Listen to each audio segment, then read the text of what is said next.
I know that you're a Jersey girl inside.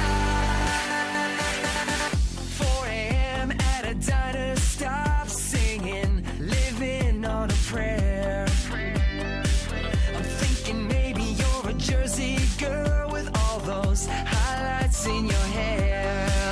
No other girl can move like you. We pump our fists, damn right, it's true. Good morning, everybody. This is Shelly, your mouthy mama, talking trash and truths. And this is Coffee and Chaos with T3. That's me. It's Friday, September 15th, 8:32 a.m. I am late and yee. So I'm sorry. I started late today because my voice is so shot. I was debating whether or not I should even do a show. But I was told it sounds, passable, and I don't quite sound like my mother. So if I don't sound like my mother, then we gotta, the show must go on. I'm stumbling over my words. Anyway, it's still really early, really, really early. Yes, and thank you to Outpost Nerd for the DM and for winning reality for being excited about it. I have reached 600 subscribers. Now, I'm very excited. I'll be more excited when I'm at 605 because YouTube has this thing about giving and then taking away. They're like, the Lord giveth and the Lord taketh away. Well, YouTube does the same. Uh, thank you, lady. Grand risings to everyone. We do love our risings around here. Outpost winning. Lady Autumn Sky. I'm so glad you guys could join us for this lovely Friday. Today I have a couple things to do. I have to order some milk because we're out of milk, and I have to get a couple groceries because apparently we're having, I guess, the end of whatever hurricane that was, Hurricane Lee, and that's going to hit it's going to affect us tonight with storm surges, which is great. Um and tomorrow and Sunday. So I have my little um, portable charger or whatever. I don't know. It's some kind of, I don't know what to call it. I guess you guys have generators. It's a small, teeny tiny little fake generator. Cost me like $200, but it should keep all the devices up to date and, like fully charged. It's got a flashlight and everything. So that's fully charged just in case. Because Hoboken, where I live, for all those who think they want to dox me, Melissa, um, I lost my train of thought because I was being spiteful. See, God punished me. Instant regret. Um, what was I saying? Oh my God. Oh, Hoboken. Yeah, we were a swamp. So when it rains, we always flood, especially like all the entrances to the city. So it's hard to get in or out of the city. But of course, the brain trust that built the town put our electrical equipment, like the whole electrical grid, in the worst flooded part in town, because that's where you build it. Not on a hill, God forbid. No, let's put it at 8 feet above sea level. That's great. Every time the town floods, it floods. So we'll see if I have power this weekend or not. That'll be fun, won't it? I think so. And if I don't have power, it just means I'm going to sleep for an entire weekend. So there you go. Turn everything into a silver lining. That's what it is. Power went out. Oh, good. That means God wants me to sleep. So, whatever. Today, we're going to talk about fear, and probably not in the way you would think I would. We're not going to talk about fear of the past or fear of whatever. We're going to talk about what fear does to us. Like for me, fear causes me a lot of stress. It stresses out my mind, it stresses out my body. And when the mind is sick, the body follows. So that's not good to let something eat away at you. Fear is like spiteful, greedy people. It's like parasites. Like, this is what you go through. If you're dealing with things and you start to get like this, like me, I get a rising sense of almost panic. Like, gotta go, I gotta go, I gotta go. Certain people bring that out in me. Certain people bring my fear to the forefront and turn it into rage. Um, certain encounters, like usually face to face encounters, if I feel afraid, I will pump myself up. I won't run face to face. Face to face is a whole different animal than it is behind a keyboard. Behind a keyboard, it's stupid. Just, oh, I can type harder than you. Like that. No, it's dumb. And words do hurt, but they're also pretty easy to refute. Words stay with you though. Words create a kind of fear in you. When you have somebody who you are not sure of their nature, maybe they aren't the gentlest, maybe they are not um conscientious, considerate. Maybe they have something missing in their lives and they have to fill it with something that's negative because they don't have anything left that's positive. We don't know. People do things for all sorts of reasons. I'm not so concerned with why they do things as how it affects me and what I can do to either stop them or just not be affected. In the last couple months, I've been affected by a lot of things. A lot of other people have. And the most common thing is this fear of getting caught or getting struck or getting shadow banned and buried because you spoke the truth, because you share your opinion, because you have the wrong think according to those who think they have the right think. That kind of thing it can make you so hesitant to do anything. It can discourage you. It can demean you. I mean, this YT place, I have never, ever had to self edit as much or as quickly as I do now. And I've never been afraid of anything that has flown out of my mouth. Because you know what? If I said it, I meant it. I don't care. Like, I might apologize for it later if I feel differently or if, I have new information. But for the most part, what I say is what I say. Uh, there might be more information that I haven't revealed, but that's semantics. At least the part I said was true. Um, that's not really a lie by omission. That's an omission by convenience for me, I guess you'd call it. I don't know. I can rationalize anything. I can come up with a reason. That's what I do. That's how I got things done at work. Because when you're a teacher, everything has to be justified. Oh, I need a reason for this. I need a reason for that. I could pull that out of my bag of tricks like nothing. Outpost nerd. I haven't felt more humiliated and mad than I did yesterday at work in years. I know, honey. I know. Lady Autumn, thank you for the yay 600 subs. Lady, I want you to do a little like booty shake for me. Come on, did you be like, yay 600 subs? Shake that ass. I'm making French toast, so I'll be in and out of chat. Awesome. French toast sounds good. I asked my daughter to make me breakfast because I was like running around trying to wake up.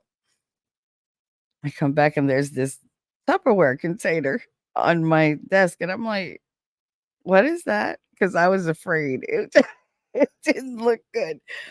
She said, "Oh, I took one of those Salisbury steak TV dinners that you have," which I have only because sometimes I absolutely have to eat something. There's nothing in this house to eat because they won't take the crap off my stove, and I won't either. I won't do it. I didn't put it there. I'm not taking it off. So it's going to be a battle of the wills until they give in. But yeah, she took one of the Salisbury steak TV dinners that I have, and she cooked it, and she cut it up, and she mixed together the meatloaf and the corn and the mashed potatoes and the applesauce all together. And you know what? I was like, I gotta eat something, and I don't have time to make anything else. So there we go. So that's what I ate. I ate some weird soupy meatloaf, whatever it was. It tasted bleh. But you know what? After eating my mother's cooking for so many years, I can probably swallow. I'm gonna rephrase that. Uh, I could probably tolerate almost anything. And let's face it, yeah, I probably could swallow anything, but whatever. The only thing I can't swallow is my pride, but I'm working on that. Hey, Lady in Outpost. Hi, Eris. How are you?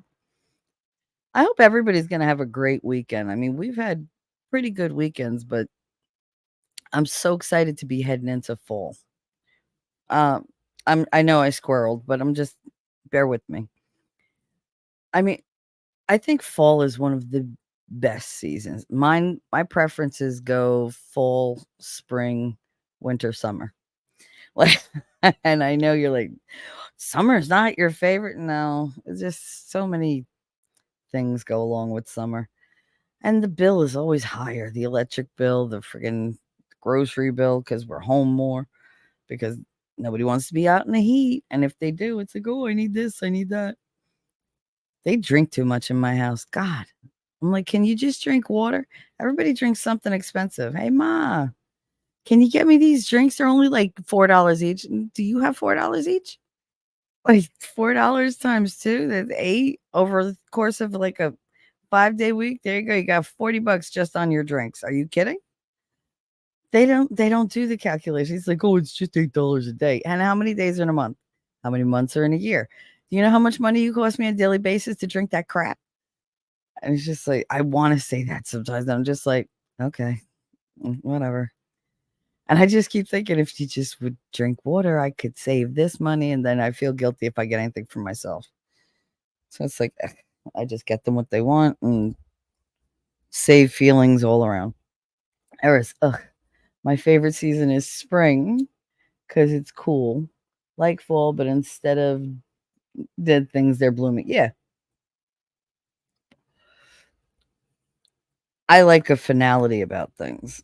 Sometimes I like to remind myself life is not, infinite. It's not ongoing. The fall does that for me. It brings me this weird calm. I guess because like the fall and winter of my life are ahead, but I'm still going to live like everyday spring. Why not? Why would I do anything else? I don't get the people that wake up aggravated. I used to wake up full of aches and pains, sure, but there are people that just wake up like in the same mood they went to sleep in. It's a new day, honey. Like, let's go. Let's not do this anymore. I get the depression and everything that it's really hard to shake that. People are like, "Oh, anger is harder to shake." No, it's really not. You could, work out your anger. You could go and punch a punching bag for 2, 3 hours or until you can't feel your arms anymore. I guarantee that's gonna help with your anger issues, and it'll probably help with your depression. And no, I'm not gonna go do that because I can't, but eventually I will. I'm kinda sorry that I got rid of the heavy bag in my living room, but there's no room here for this. There's too many of us. When Connor was smaller, it was easy because he didn't take up as much room. But now he's like this walking brick shit house, and it's like, really? Everywhere he goes, it's just no space for us. It's just like, okay. Because, he does the man spread. Don't you love that? The man spread. He sits on the couch, talks to me, and I'm like, could you put a blanket over your lap or something? Why? I'm like, because I know I made you, but I really don't need to, like, see everything. Like you're in your underwear. Just put a blanket over you. It's just disturbing. He laughs. He's like, "Oh, my bad. I don't think about it."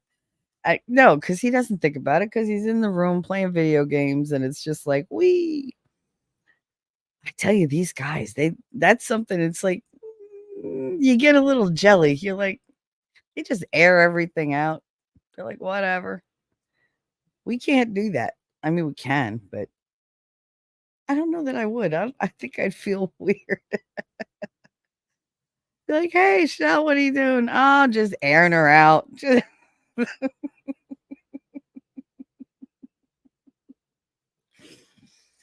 act like a fucking vase. Just stick a bunch of flowers in it and be like, there you go. That was a joke when I was young. What's the best way to give your wife flowers? Throw her legs up in the air and call her a vase. Hmm. Yeah, it was never funny, but it stuck in my head because I remember the guy telling my uncle that joke, and I looked at him like, how my uncle's like, go in the other room. Go in the other room. These jokes are not for you. Not for you. Not for you. Let's see what's going on in chat because you know me, I forget and then I get, you know, I get caught up. Outpost said, glad you caught yourself. Caught myself doing what? I catch myself doing that all the time. And I'm always very embarrassed when I knock on the door. Oh, can't. Mm-mm.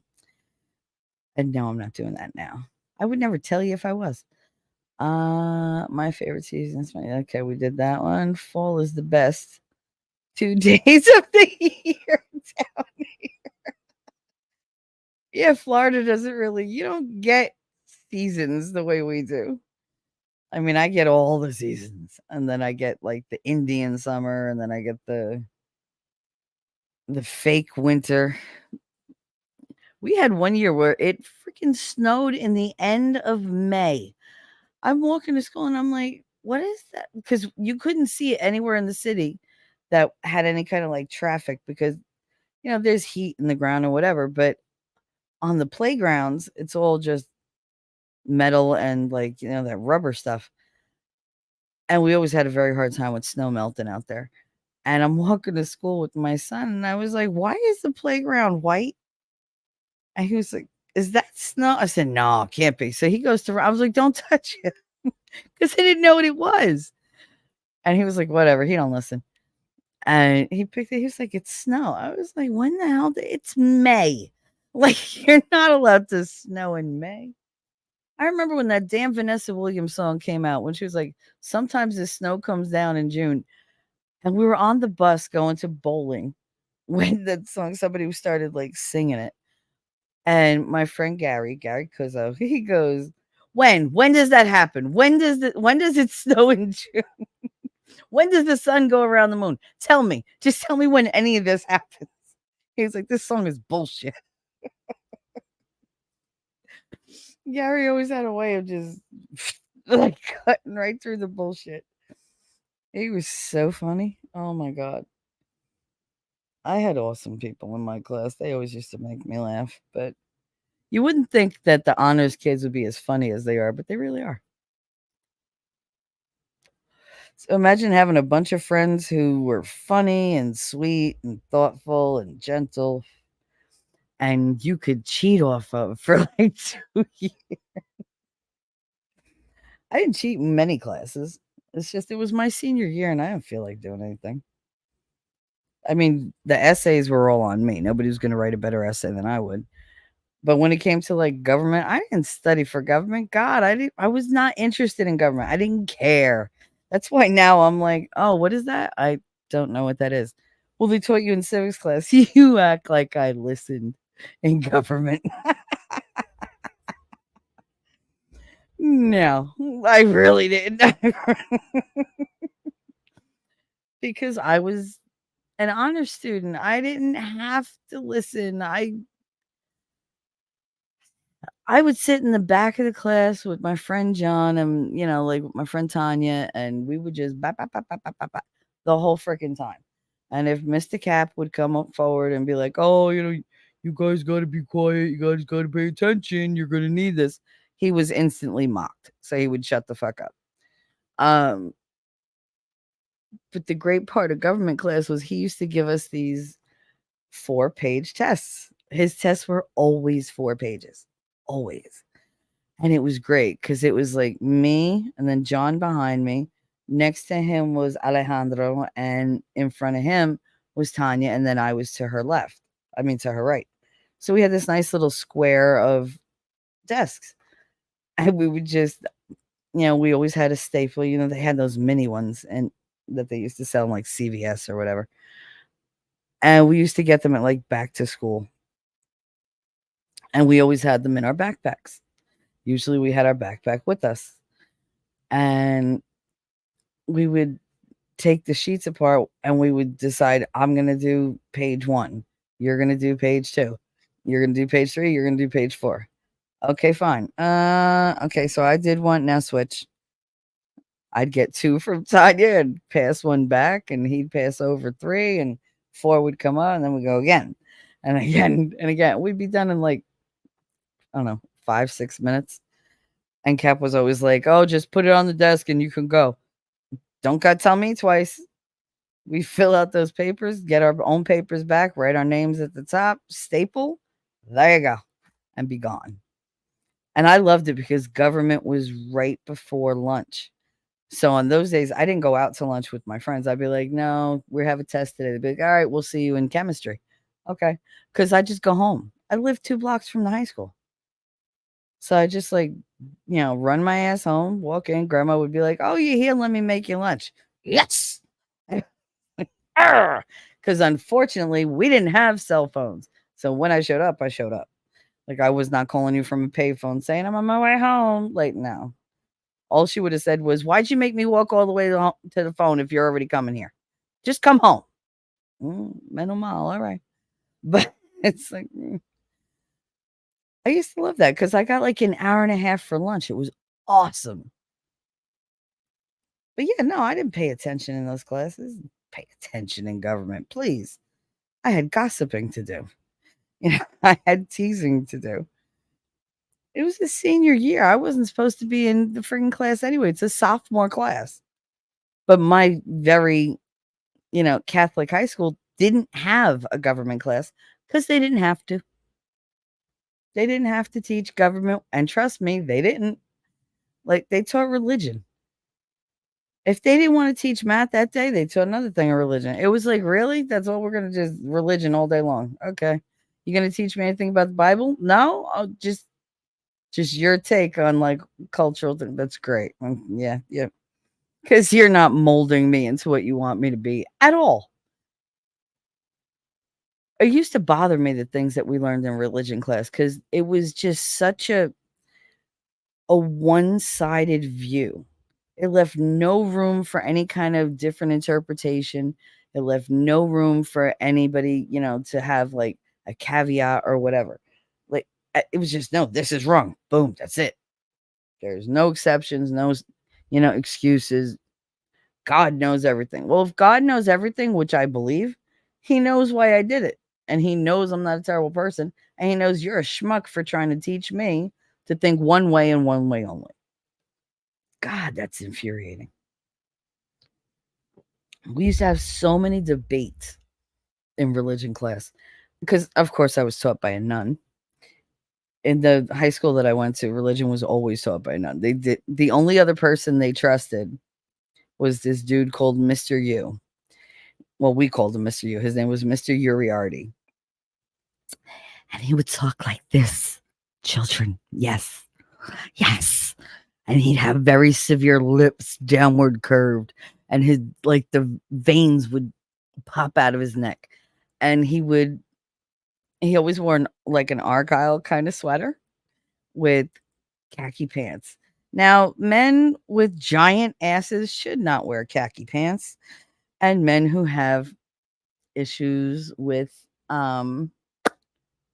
their happy places, again, should not wear khakis. They should be wearing a cup so nobody sees it. And he would walk around and his butt would stick out and he would be like, see, I was 14 the first time I had him as a teacher. I didn't get it. I really didn't. Like I didn't say, why does he stand like that? In this crane like kind of weird dinosaur way with his butt up and then like his back would arch and it was just weird.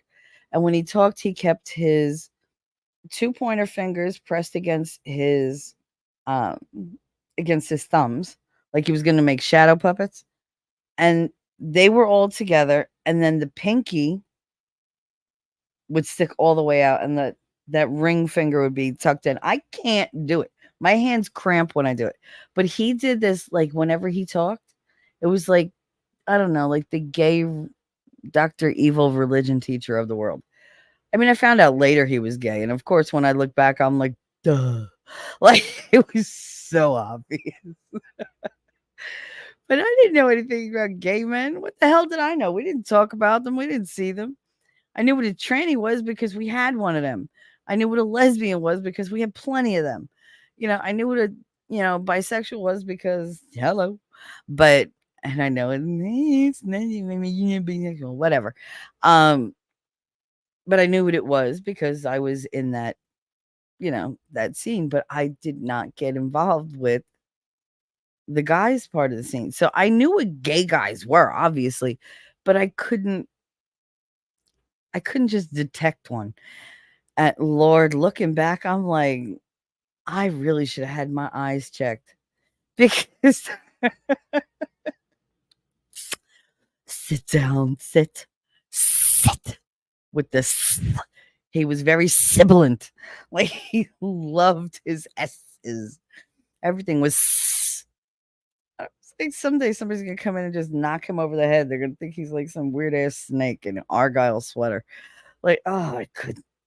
He was the nicest guy, but he was also extremely irritating. Extremely irritating. He would throw hissy fits. And of course, now I would have been like, okay, I could deal with that.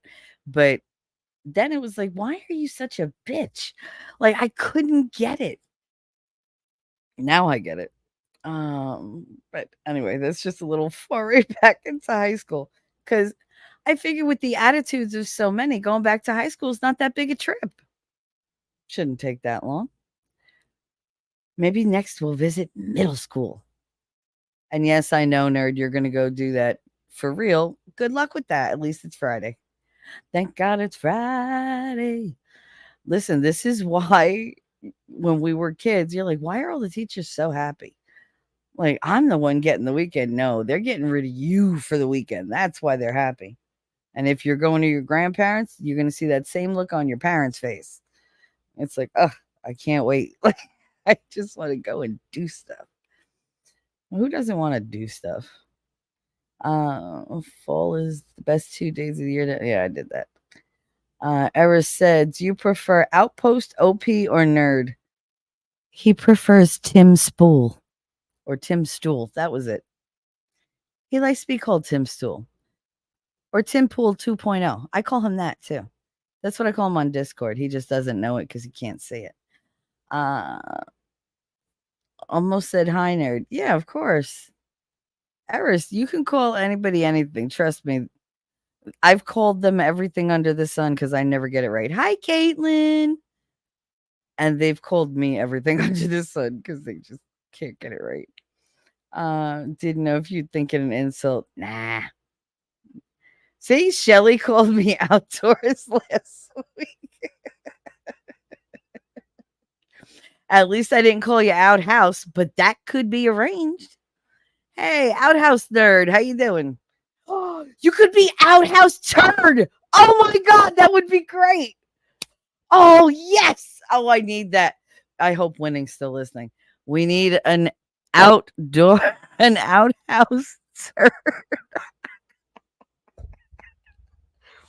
Oh my god. See, you should have shut up. Hi, Rabbit. Just to like and say hello. You're just busy, busy, busy, Rabbit. I know. I know.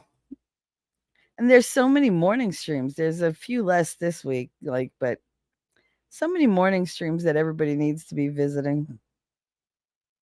Mhm. Aussie Overlord is doing one with Expert right now, so if I bore you, you could just go over there. Boxers are good.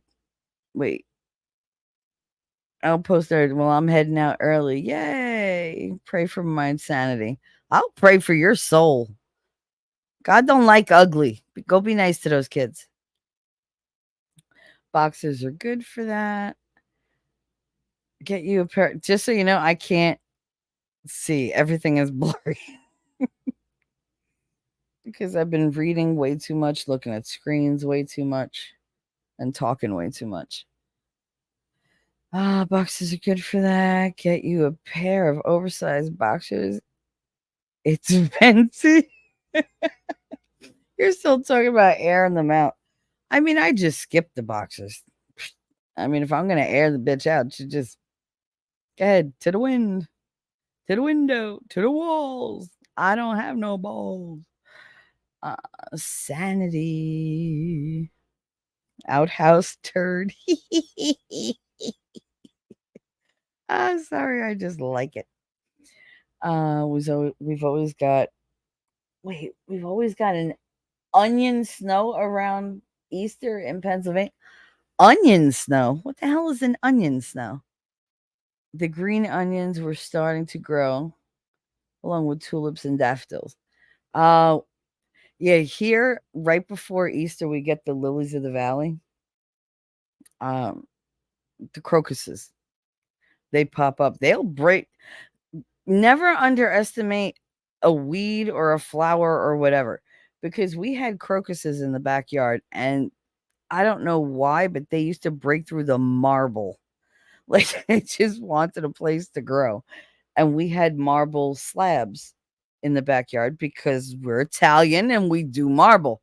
But I never understood that. You say, my grandfather, you know how expensive this is? Yes, I do. Like, we're getting out of the pool. Why are we walking on marble? Like, this is a bit much. But I tell you, even in the sun, like, it never got, like, super hot. And then I was like, "Oh, now I get it." He did it for me because, I'd get out of the pool and I'd burn my feet. And I always had problems with, like, the skin on my feet when I was little. Um, and my grandfather went and he bought these, like, marble slabs and he broke them up. And he just took a sledgehammer and chisel 'em.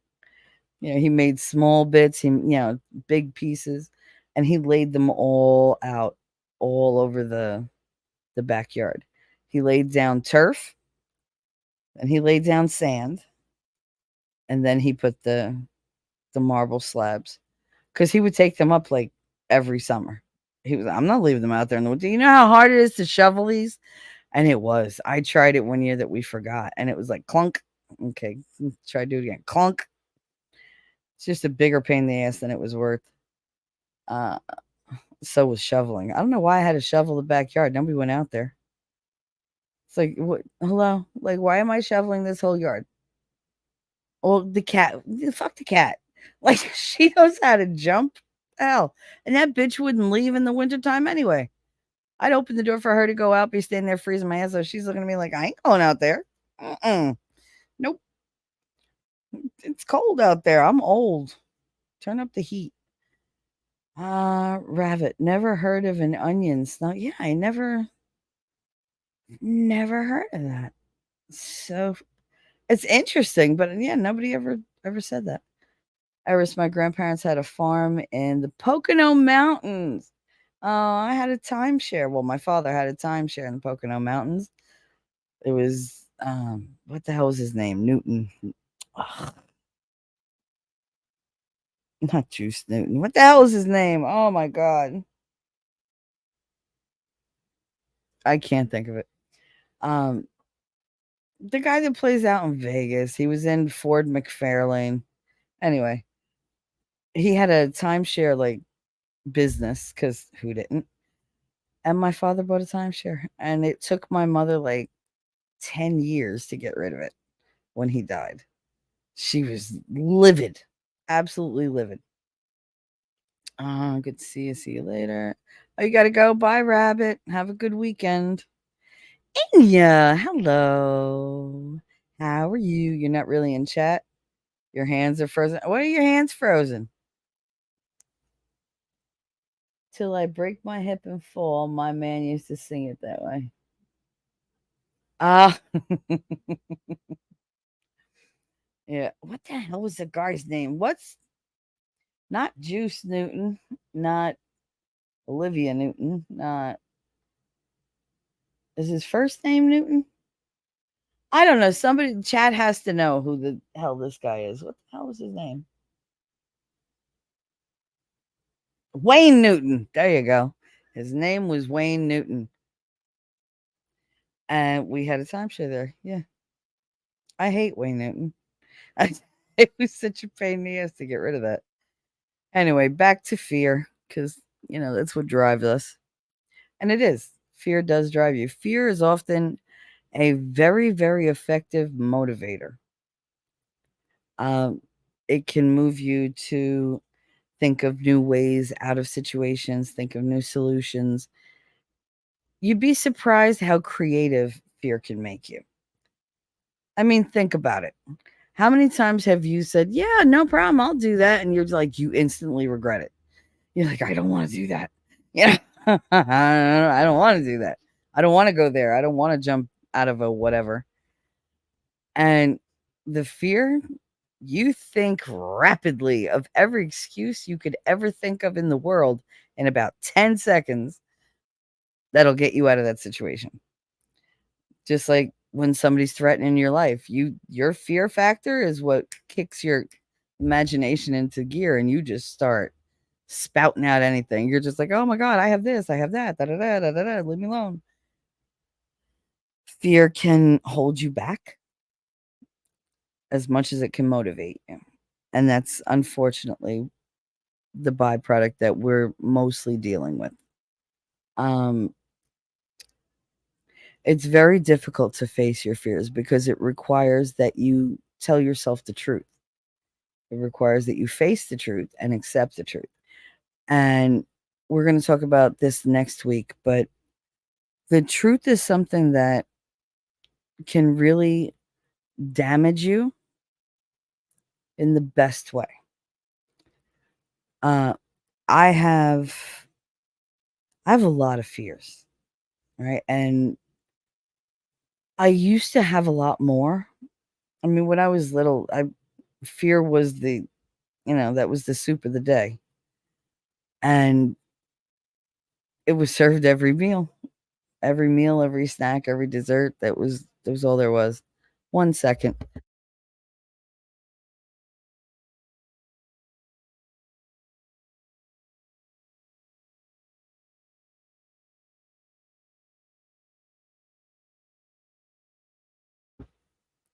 Hello. So, good morning, Shelly. Have a great day. Aw, spicy girl. Thank you so much. Love you, love you, love you. We gotta talk this weekend. Um, the one thing fear did for me when I was little is it kept me in line. That's why people used it. Hey Daisy, what's up, lovey? Um, I tried not to do that with my kids. Like I didn't I talked to my nieces and nephews about, Cuco, because that's what their mother used. She would say, "Oh, don't go near there. You know who's in there? Cuco. Cuco's there." Cuco is like the Spanish version of the boogeyman. And so, I mean, all I'd have to say is Cuco, and they'd freaking come running out of wherever they were. What were you doing? Nothing. Cuco knows. We did da da da da. Like that was effective on my nieces and nephews. But I didn't do that with my kids. I didn't want to do that with my kids. I did not want to make them think that every time they thought about doing something wrong, God's watching. I didn't want that fear of them. Maybe I should have put some of it, you know, to the test, but I was always worried that God was watching. Yeah, that's what they told me. God's watching. He's going to judge you. You do one bad thing, you're going to hell. That never made sense to me. So you're telling me if I break a commandment, but I live a good life, I'm going to hell. Really? Either heaven is really, really empty and hell is bursting at the seams, or I'm going to call bullshit because I don't think God is that judgy. I mean, yes, he judges you, but I think he judges you as a whole. No, as a composite, like a sum of all parts. Because judging you as a whole, well, I'll definitely get into heaven. But some other people might go straight to hell. Ah, even when they see Jesus. Good morning at T3 Miami Spice Inya. No hello for winning. He is lurking somewhere. And if he's not, he'll be back. Face turquoise drinking coke. Why? Why? StreamYard. I want to see the things that they're putting in chat. Don't describe it to me. Face turquoise drinking coffee. That's what it says. It doesn't show me it, but that's what it's. I wonder if I click on it. No, see? Although it probably says something different on your side. You probably see the damn icon and I can't. Ah, Daisy, I hope this weekend brings you some joy and relaxation because, girl, you have been through it lately. See, now, a lot of people, like I said, have fear. I don't know anybody who has no fear.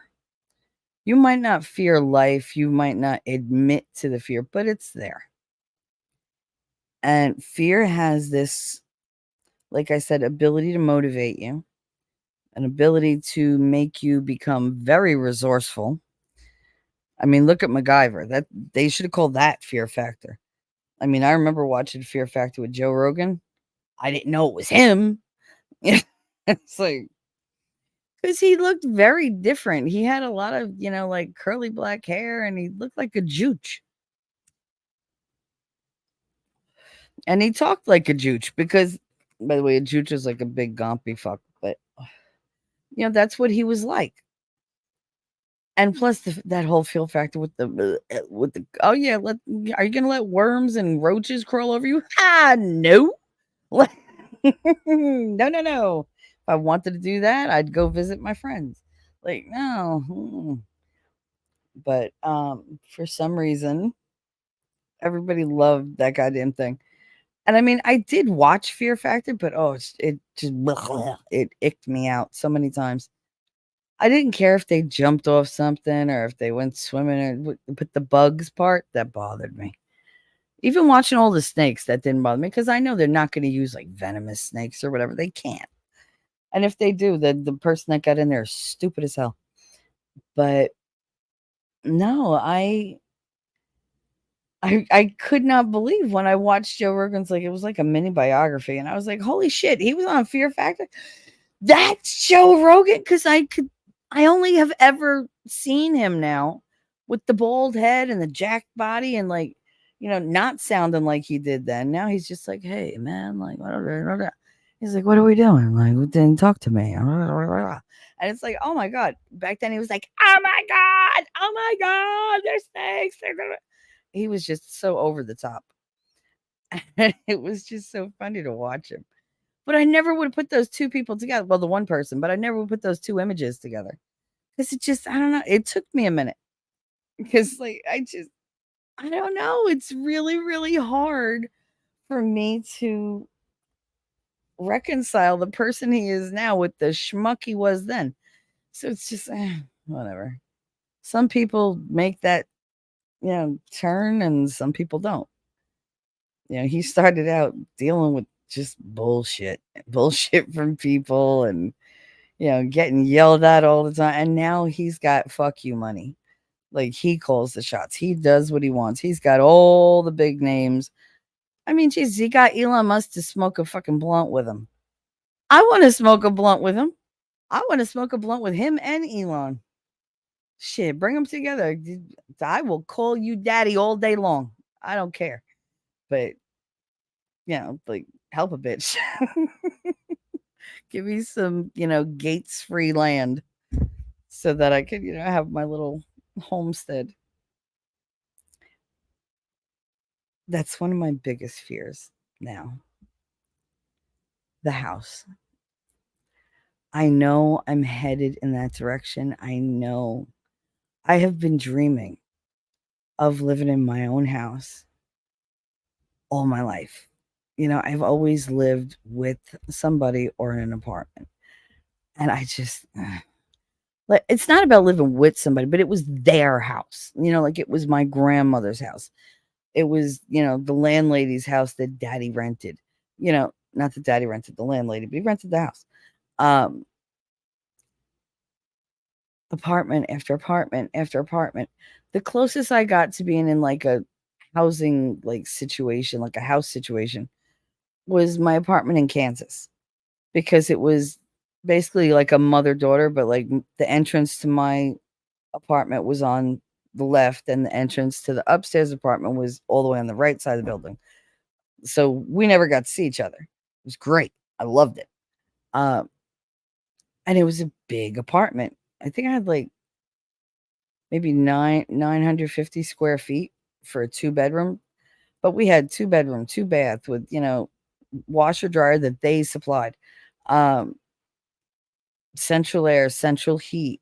I had a porch. I had a front porch. I had a back porch, what they call the terrace, but no. I had a huge storage closet outside where I could put like all the barbecue stuff and everything. So I had a fireplace. I had, garbage disposal, dishwasher, everything that made it really nice, but it still wasn't a house. I still couldn't change anything. They had rules about you can't hang this outside, you can't hang that. I love to decorate. I love to decorate, especially for the holidays. Halloween? Oh yeah, turn my house into the witch's haunted mansion. I would love that. But no, I don't. Even for Christmas in the apartment, it feels like such a waste. And it takes up so much space and the cats knock it down and it's just like ugh. I had a I had a point here. Oh, fear, because one of my biggest fears is that we're gonna get screwed out of money or my mother's gonna wanna move someplace I don't wanna move because, of course, we have to do what they want. And I'm either going to move with her so that I don't miss the last, like, years of her life, or I'm gonna be smart about it and just move where I wanna move and just disregard anything else. Like, I know I can't really get around. I kinda need her nearby, but I think I'd rather double struggle than move somewhere where I'm gonna be unhappy, because I still have to live my life. I'm not gonna sacrifice the next 50 years of my life to be near her for the last 2 of hers. That might sound very cold, but if you knew the story, I love my mother, but my mother doesn't treat me well at all. Most of the issues that I have, in fact, I can pretty much lay them at her feet for all of them. I never would have faced I never would have gone through what my father put me through if she had stepped up and not been afraid of him herself. She would have protected me. But I really think that sometimes him coming after me to hurt her was probably the dumbest thing that he could ever do because it hurt me. It didn't hurt her. It still doesn't hurt her. I get the dismissive hand wave when I want to talk about it. Oh, Michelle, we don't think about those things. No, you don't think about those things because they didn't happen to you. You just let them. The same thing with, oh, well, we don't have a house because, well, we didn't have money and your father, daddy made me work. He wasn't so great. I love when she puts down daddy, my stepfather. I'm like, really? Because you're no prize and yet he married you. Why is that? Oh, could it be to have a family and take care of me and whatever? She said, I don't know why he married. He married you to be my dad. I mean, let's not, like mince words. That's what it was. She knew it and I knew it. I think that's why she was so resentful. But it's like at least you had a house. It was a rented house, but it was still a house. She was so ungrateful. Oh, it's terrible. He's making me work. And he's now not for nothing, but he worked for my family. They were all like, oh, he's making her work. They're married and he's making her get a job. Yeah. You know why? Because you fuckers pay him and you pay him like a quarter of what he's worth. He's here for you. So the least she could do is go to work. He's killing himself in this gas station for you. She can go to an office and type for a couple hours a day. Because all she did. Because she types really fast. My mother does something like 170 words a minute. I don't know. It's ridiculous how fast she friggin' types. And she knows shorthand. And she knows like all the old secretarial things. And that's how she used to leave things at work. They would tell her how to do things. She'd write it in shorthand and put it underneath the blotter. And if somebody came along and wanted to, like, oh, I don't know, do her job to try to like get her job, they'd find her instruction manual and it was all in shorthand. Although I do love all right, my mother's a bit of a troll because she would write it in shorthand, but instead of putting the shorthand for like small words like the or whatever, she would write the out and continue in shorthand, and it would throw them. Like they were like, "What is this?" Like there's the word the, but the rest is chicken scratch. No, the rest is dictation. Like it's shorthand. You're like if you learned it, I knew it when I was younger because she always used to leave those damn notes around the house. But I've forgotten it. I guess I could probably do a refresher course on YouTube or through YouTube, but I don't have a lot of reason to take shorthand anymore. I knew it when I worked for the CEO for the CFO, but now it's pretty much it's gone. I mean, it's a lost art form anyway. I remember my calligraphy that I can do, but shorthand, no, not at all. So, and she's so good at it. My fear is that I won't somehow my cousin and my uncle and my mother will screw me out of the money and I won't be able to go anywhere.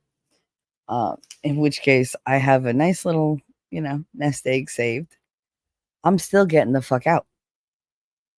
Sorry, getting the fuck out. I can't live here anymore. I am unhappy here. The noise and the people and the constant zoom, zoom, zoom, zoom. Everybody's moving. Nothing ever settles down here. And neither do I. I never settle. Oh my goodness. What? Psst. Hi, honey. That was a terrible meow. I thought you got hurt. You okay? You okay? Snips. Poor thing. She let out some weird meow like 3 rooms away. You okay? Meow, meow, meow, meow. Now she's gonna ignore me, the bitch. Anyway, uh, Daisy said I never lived in an apartment. I hate apartments. Do you know how annoying neighbors are? Everything you do, they bitch about. Oh, they were making noise. What time is it? 3 in the afternoon. Then shut up. Well, I was trying to watch my show. Well, then buy earbuds and listen to it through earbuds. You can't. The sense of entitlement around here is ridiculous. Absolutely ridiculous. They look down on everybody. They look down on each other. This is such a like icky community to be in because they're just so distant and yet they have this weird like accusatory look about them. I don't know, it's weird. I'm afraid I'm going to be stuck here. So instead of being afraid that it's not going to happen or whatever, I'm making plans. I'm making backup plans. There are going to be backup plans for those backup plans because I can't stay here. I can't be surrounded by memories. I cannot be surrounded by exes. I can't be surrounded by friends who would rather see me fail than celebrate any kind of success. And I know those aren't real friends. Ugh, I get that, but they're people I've known my whole life. I don't wish them any bad, but for some reason they're just like, "Oh, you're on YouTube.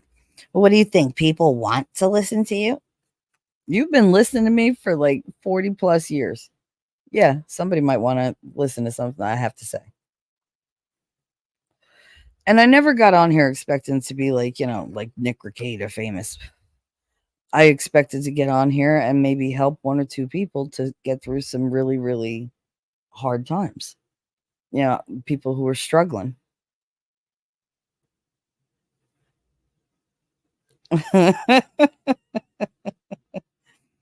Oh god.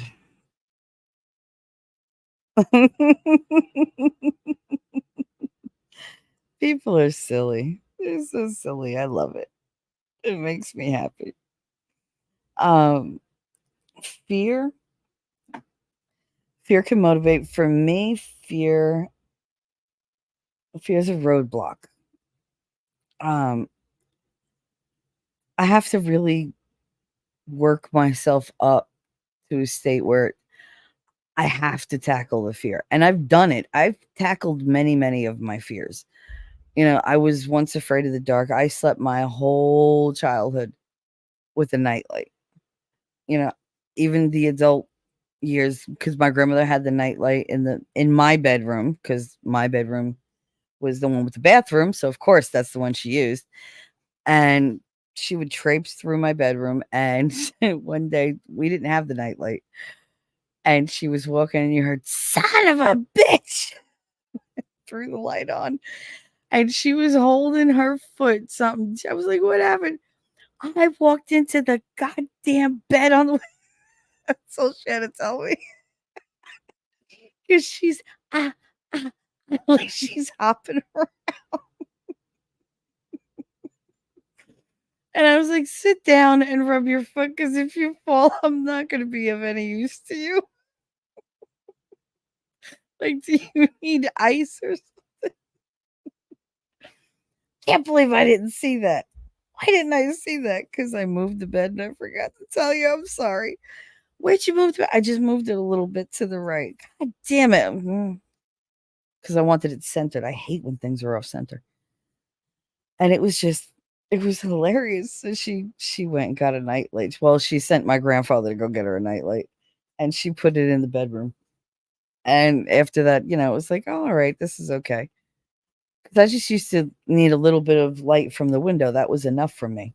Because we had, the spotlights outside, not the spotlight, the street lights. There we go. And we had one right outside my window. I had the bocce ball court and I had the night light. I had the street light. So I did not have great times in that bedroom sleeping. I learned very quickly to hide my head under a pillow. It drove me crazy. But I was afraid of like pitch black darkness. But I was more afraid of that little twilighty kind of darkness because that's when I always saw things. And of course, when I was little, I didn't know what I was seeing. But I've seen, like, as a kid, I've seen demons. I've seen like the really malevolent forces just watching me. My house was full, full of all sorts of like very mean spirits because that's what my father attracted. When he went to Morocco, he met with all these different, masters of whatever, and he learned black magic. He learned black magic. That's what he called it, black magic. And he would do voodoo, he would do all these kinds of things. And I remember being little and sitting up with him at like 4 in the morning, watching whatever the hell special was on, at 4 in the morning. That wasn't like that ooh kind of weird thing. It wasn't static. It wasn't any of that. It was always like a nature show or whatever. And when I was little, they used to play the Grizzly Adams movies like all the time on TV. And those were mainly like the nighttime things that they ran. And he loved Grizzly Adams. That's pretty much because he looked like him, only he looked like 2 or 3 Grizzly Adams put together. And so we would sit there and I'd get all excited about the bear. It's the bear. It's the bear. Very, very bad show, by the way, because it just makes kids want to go up to a bear and hug them. And let me tell you, for the most part, bears are resistant to the challenge. They're just not into it. Wonder why. But yeah, no, we used to watch that and he would sit there and he'd be reading books and playing with crystals and playing with fire and different herbs, and he'd be mixing things and grinding things together, and it was so much. And it was terrifying and yet fascinating to watch. Because most of his magic had to do, and I know now, of course, I knew when I was in my 30s because I actually sat down and thought about what I had seen and what I had heard when I was a kid. And he was always doing like these hexes on people. And they would work. And I don't know if they worked because he didn't tell or if he did tell and it was psychosomatic. So, or a self-fulfilling prophecy. He would do that. He would concentrate for hours and hours and hours. And he would sit Indian style and break the couch, and because, it just wasn't meant for somebody of his size. And oh God. Man, it was disgusting. If you even looked at him crooked, or if you didn't give him like 5 cents more than you were supposed to give him, like if he loaned you $20, he was worse than a loan shark. He not expects that back. He gets like a kickback and he gets the interest. And if you don't pay it, he sends somebody to break your legs. I didn't realize he did that at first. Because he always had this dude with him. I can't remember his name. He wasn't scrawny, but he wasn't like thuggishly built. He was really, really skinny. He was like a whippet. Like he was skinny. And whenever my father had a problem with somebody, this guy would go out and rough him up. And my mother would say, he's just a really good friend of your father's. Oh, is he? Is he? Okay. But yeah, he would threaten people with this guy and they'd go after him. And, people feared him. That's all there is to it. He was a scary dude. He had a horrible temper. He didn't care who he burned. He wouldn't burn bridges. He would burn counties. Like nothing. He would make sure that you couldn't go anywhere to get employed, to get a date, to get a piece of pizza. Like if my father blacklisted you, you were not welcome anywhere until he gave the go ahead. It's just weird. I'm just so glad he's dead. I know that's not nice to say, God. I know. You guys are going to have to listen to a prayer for a minute because I feel the need. And when I feel the need to pray, I just do it. So my prayers are not complicated, right, God? They're just not. I talk to, him the same way I talk to you. I know God's around me. I still look up at the ceiling. Don't know why I think he's going to hear me through a popcorn ceiling, just because I'm looking at the ceiling. But that's what I do every time. And God, I have a lot on my plate. I have a lot in my brain and a lot in my heart. I would really rather you let the heart rule for a little while and give the brain a break. So many people out there with so much to deal with. And then you have people come along and want to give you more problems. It's discouraging, Lord. It really is. And I don't understand why people are like that. I don't understand what I did. I really don't. And I'd really appreciate it if you'd either let me know how to fix it or just fix it yourself. Just make it stop. Bring good things back, not just for me, for the world. We're all out here hurting, and it's like you don't even care. I need somebody to care. Because I can't keep caring about everybody else when I'm not getting that bucket refill. I hate to say it, God, but please, can you do better? I know you're busy, so busy, but do better. And take care of the people I love and make sure they're okay. And again, please take care of Rabbit's great granddaughter or granddaughter, because I don't want any kids to suffer. Please just watch over everybody. Amen. So that was a little impromptu, but you know what? Sometimes you just feel the need to pray. And I don't push that instinct to the back burner. I don't get the compulsion to pray often. And I've had it since I woke up this morning. So this was as good a time as any. And I can feel the pang like in my heart. So I don't know, maybe he decided to listen today. Maybe he wanted to be a part of the podcast. I don't know. I just know that when I faced my fear of the dark, the thing I had to face was the demons that I knew were out there. I had to tell them, you're not welcome. You are not welcome. God does not love you. Get out, or my Father will throw you out. And I meant that. I always meant that. And my mother heard me say that prayer once, and she was like, your father, you don't, not the father that died, not the father that did, all those things to me, like all those horrible things. My original father. Like, I hope he protects me better than my biological father. I would hope that he sent me my stepfather, even for a brief time, because he knew how much I needed the lesson in unconditional love. Because I didn't know that. I didn't know that existed. How the hell could I? Every single bit of love ever given to me was conditional. It was all just,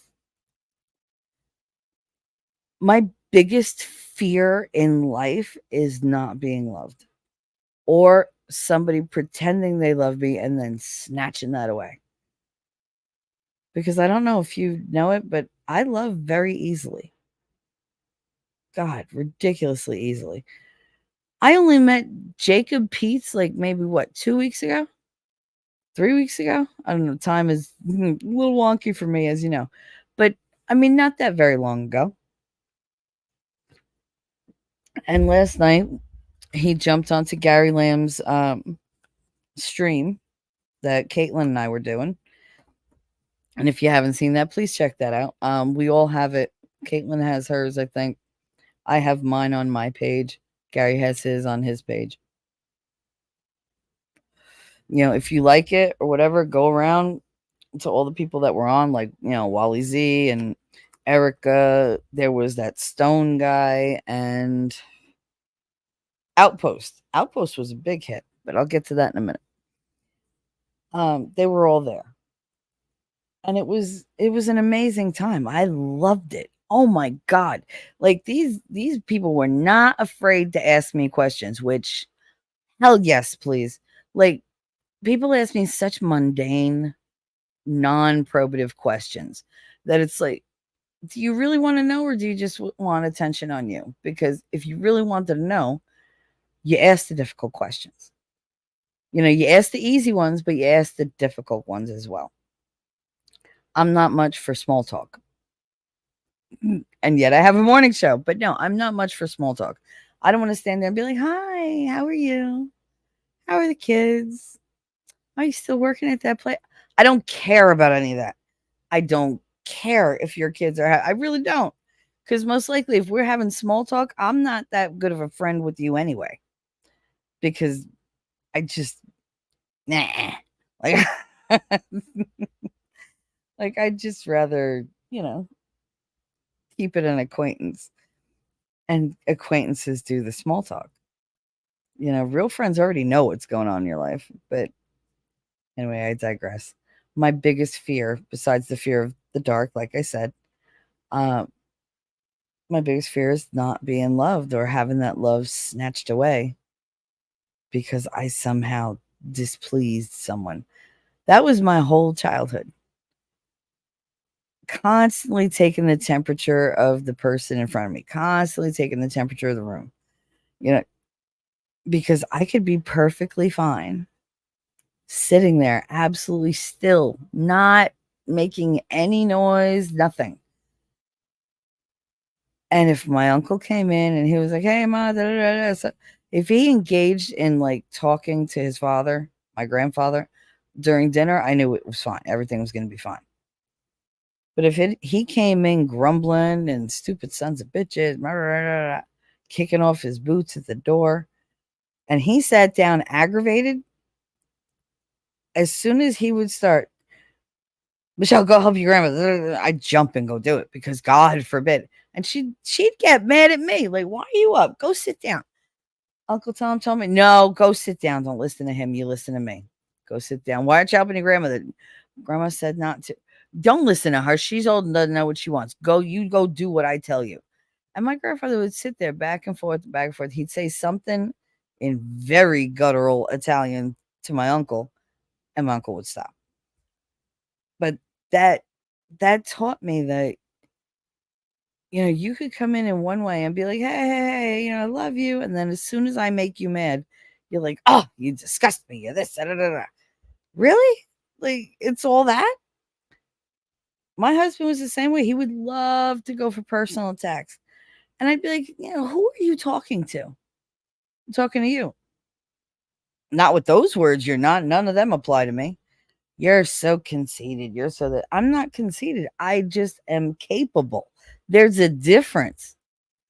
You're incapable of even winning at the fucking slightest bit of life. Like, these are people who are very happy to just sit back and let shit happen. They could let the world burn. They wouldn't care as long as they didn't have to get up. Winning said, we replaced a lot of old toxic fake friends with a lot of new, really cool, real friends. That's living well. This is the way. This is the way. Yeah, we did. Yeah, we did. We're not going to poke any bears, but I've been so much happier in the last, 3 months. I have been more creative. I have been a lot freer with my thinking. My body is in, less pain. Uh, I'm moving around a lot more. I'm more interested in improving my life rather than stagnating where I was, just so that, I fit in with the group of people I'm hanging out with. No, just no, because it's real friendship. You grow together. You help each other a step at a time. If somebody needs to, you know, go higher, all right, I will lace my fingers together, put your foot on, and alley oop over the wall we go. Let's go. I'll throw you over the wall and you reach over and you pull me up. We're good. Help me walk up that bitch. That's what friends do.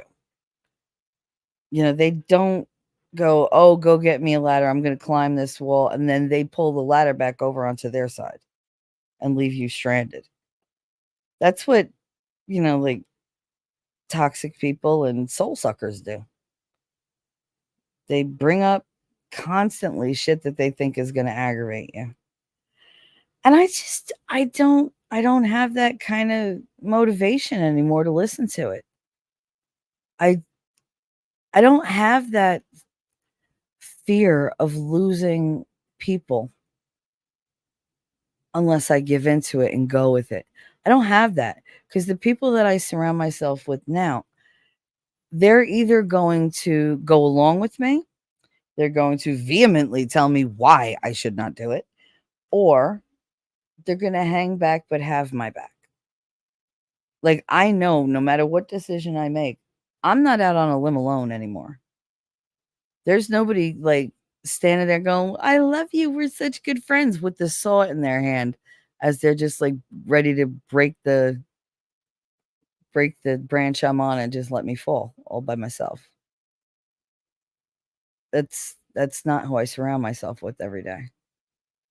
Every day it's character building and motivating each other, and just you push and you push and you laugh, and you talk about unpleasant things. You evolve.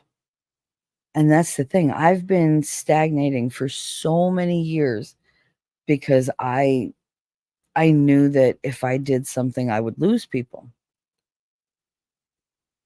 Turns out they were just people I could stand to lose because they weren't meant to be there forever.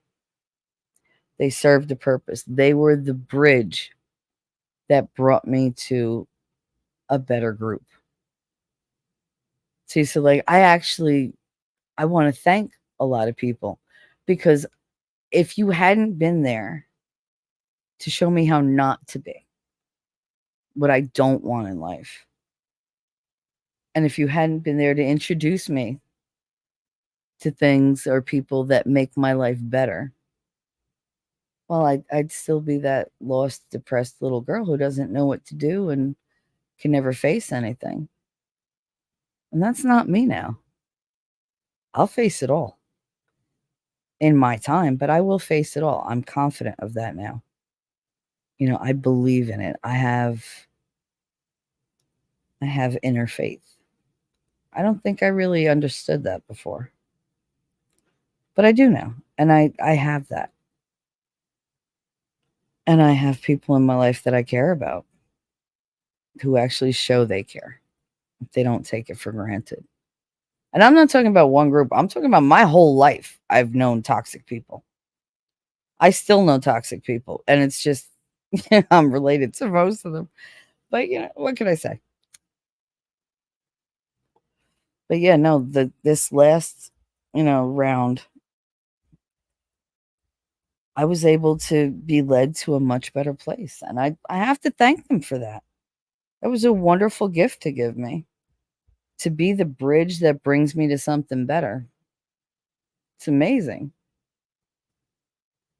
It's fantastic. And then, you burn the bridge. Well, I didn't burn it. Somebody else burned it. But, all in all, it's a burnt bridge. And I'm okay with it because I wound up on the side with the person and people that matter most to me. Winning reality. I'm winning all day. You're winning all day. You're winning all night as well. Aren't those fun nights? No, but that's because you're winning reality. I mean, come on now. And he also says, many happy joy, joy. Happy, happy, joy, joy, happy, happy, joy, joy. Life is good. It's very good.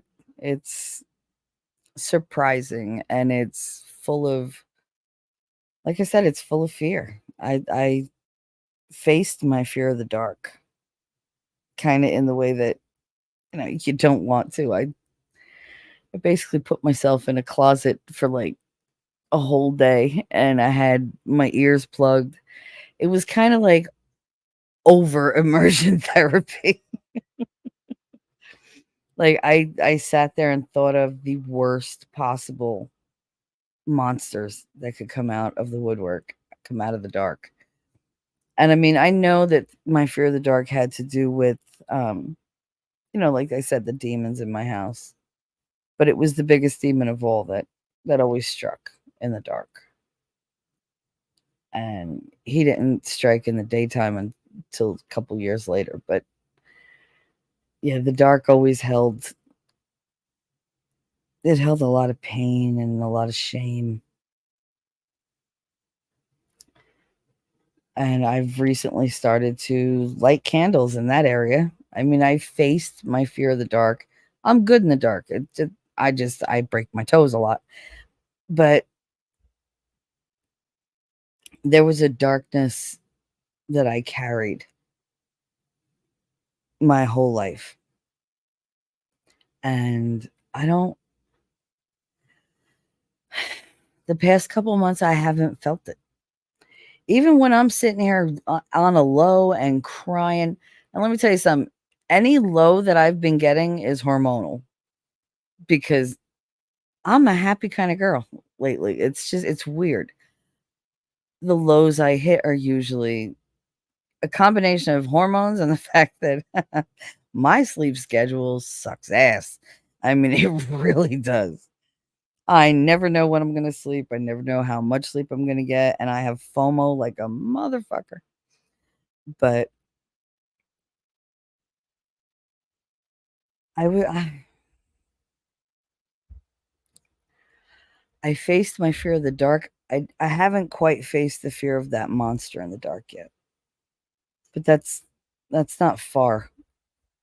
It's not far away at all. Uh, I have to go back and listen to my stream with Gary and Winning and Caitlin and Lady Lamb. And I just have to go back because I have to know what I said. I don't remember most of it. I could tell you that right now. It wasn't just the tiredness. It was the fact that I was in almost like a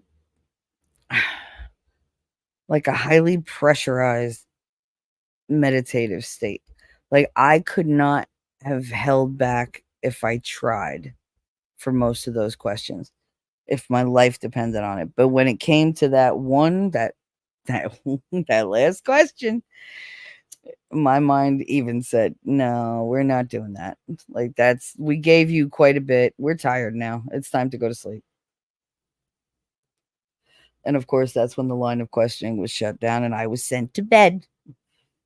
I was sent to bed like a bad girl. But no, I was emotionally wrung out.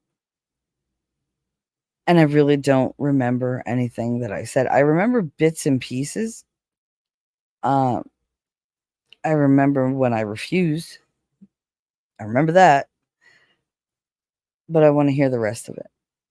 I have to know. I have to know what I said. I have to know what was done. I have to know if there's going to be damage once I, know this. And I don't think there would be because these were people who genuinely cared about. Oh, T-Rex was there before he gets upset that I forgot. Um, these are people who care about me. Me, not what I could do for them, not if I can do favors or if I could loan them money or buy them this. They're not looking for me to, like give them gossip about anybody. They're not looking for any kind of like, you're on my side, like we got to go to war, like none of that. There's none of that. They're just there to support me and I'm there to support them. And right now it's really really opening up all sorts of worlds for me. Like I see so many different possibilities. And I don't want to be stuck on buying that house, but I don't think I'd be happy without having my own place. I mean, having not my own place, my own space. I want space. I want to be able to go for a walk on my own goddamn land. Like that's what I want. So we'll see. Maybe it's it really is a toss up between um Georgia, Alabama, and Tennessee. So everybody has their preferences. If you'd like to, advocate for your state and endorse them, send me a DM. Tell me all the wonderful things about your state if you live in Tennessee, Georgia, or Alabama. And let's see what I can come up with. If you know of any really good neighborhoods where there's land, like counties where there's land for sale or whatever, where I'm not going to have people knocking on my door, where I don't have to deal with city traffic or any of that shit, where I don't have to drive 12 miles to go to a freaking supermarket or Walmart or something. Although I don't mind the drive, but ice cream melts. But I mean, yeah, shoot me a DM. Stand up for your state if you think that you know something I don't, which is a lot. And give me recommendations on like where to look for houses and land and stuff like that. Like what areas. It's all I want, man. I can't. Once I get an idea in my head, I have to do it like right then and there. So of course, this is driving me crazy that I have to wait on the capabilities of others, which I don't trust for shit. But yeah, no, I just want to go. I just want to go and I want to heal and I want to be able to walk around and not see people. I want to learn how to shoot a gun because I knew when I was younger, but I haven't shot in a gun in shit since I was married. I mean, my father-in-law was like, "You good shot." I highly doubt that would be the case now because my eyes are so much worse.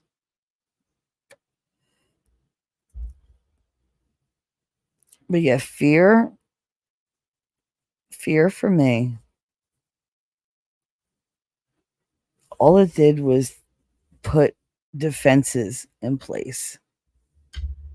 It made me listen to how everybody spoke. And I would miss what they were saying because I was listening to how they said it. Because you could say A, B, C, D, E, F, G, but if you say it in a certain tone, the meaning is vastly different. I'm not worried about the words coming out of your mouth. I'm worried about the intentions in your head. And I'm not going to know that unless you speak. And, I'll learn it from your tone. Oh, I know that tone. I know what comes next. Oh, look at the time. I got to go. Like, whole ass. So it was that fear. But my biggest fear was, the whole unconditional love and not being loved aspects of life.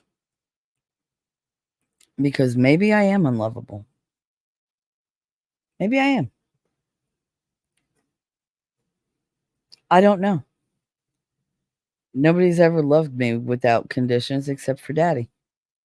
And I can't go by what he did because let's face it, the man was special. He you don't find a man like that often in life. You just don't. Not for a father, not for a husband, not for a brother, not for any of that. Not for a son. And the fact that I had him for a whole 10 years, it thrills me and yet it pisses me off because that wasn't nearly enough time. Wasn't nearly enough time. He would be so upset with me with the decisions that I've made. And I mean, he would love me regardless. He would be here in a second if he was alive. I would never, none of this shit would have happened. None of it. I mean, besides the fact I wouldn't have my 2 kids because he would have put the kibosh on that. I probably would have had the 12. But like, this sickness wouldn't have happened. There's no way. He would have never let that happen.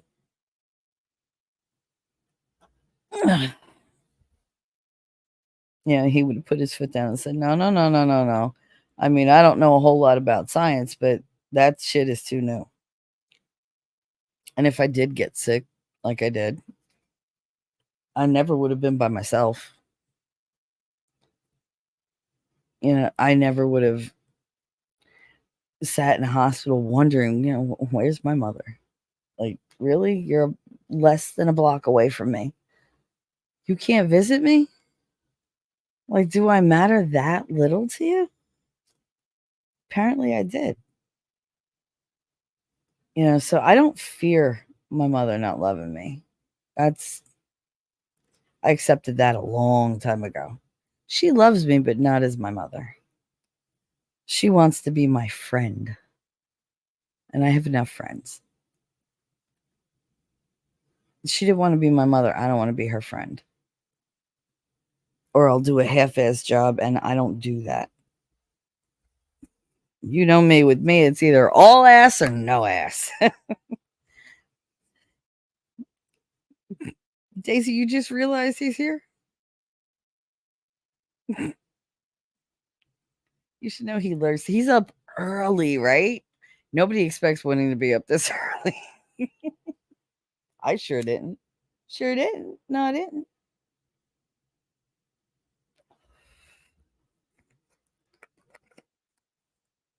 I'm starting to come around to the fact that my fears have convinced me of things that might not be true.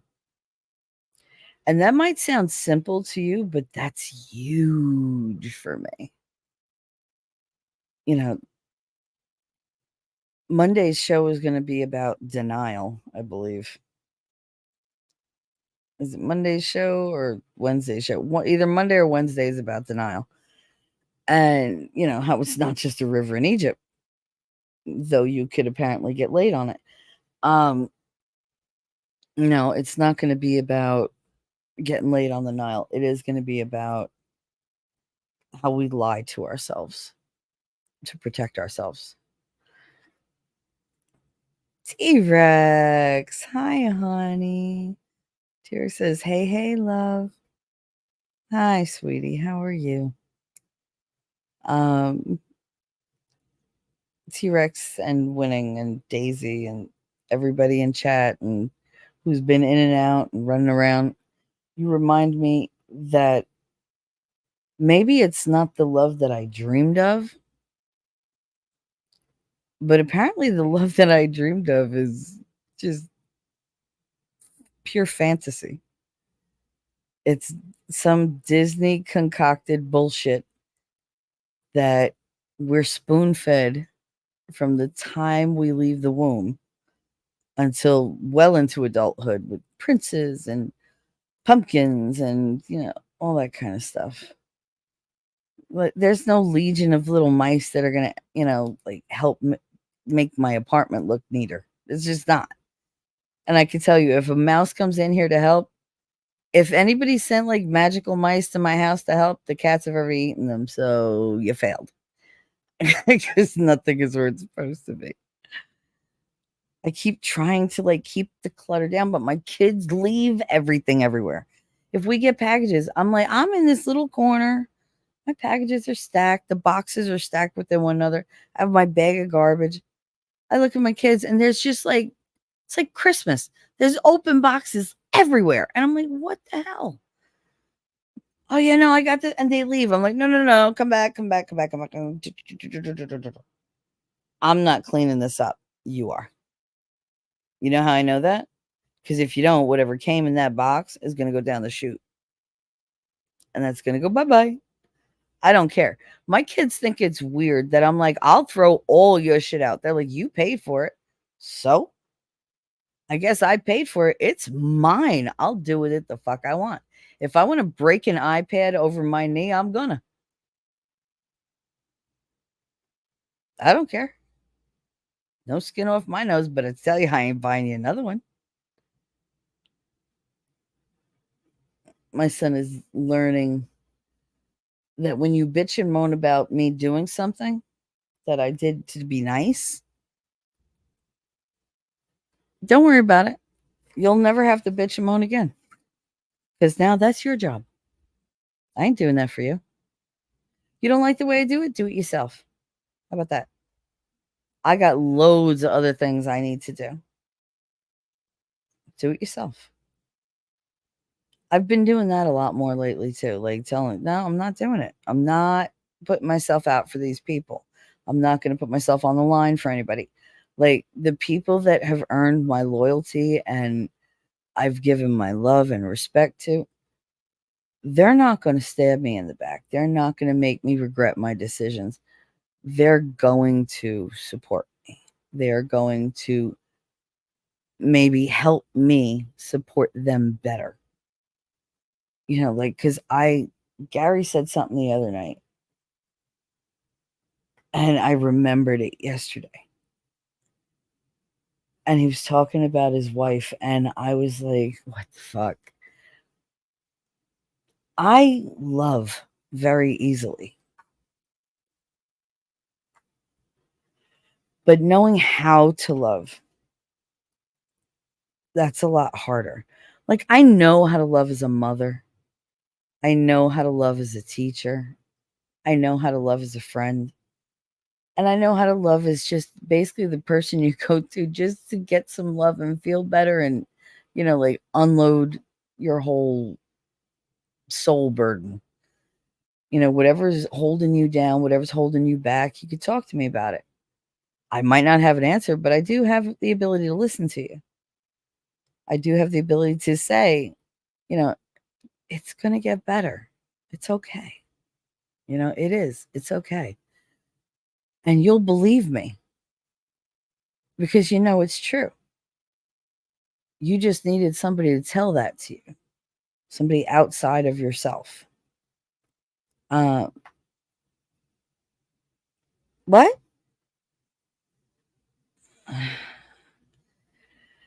T-Rex said, I'm good. I managed to get to bed only 30 to 45 minutes after you went to bed. So I'm pretty happy with that. Yeah, I would have been happy if I would have slept longer. That would have been great. T-Rex and more. Beep, beep. My parents want the same thing. Wait, my parents said the same thing to me, Shelly. How do you Daisy and winning reality? They said what to you, T-Rex? Because I have all this love to give. I'm like, I just emote everything. So I really I have so much love to give. I don't know who deserves it.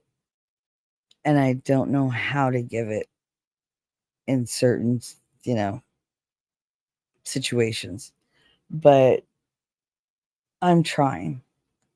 I'm trying not to be so closed off. I'm trying not to be hurt all the time. I'm trying not to internalize everything, to not get stuck in my head, to not take anything personally.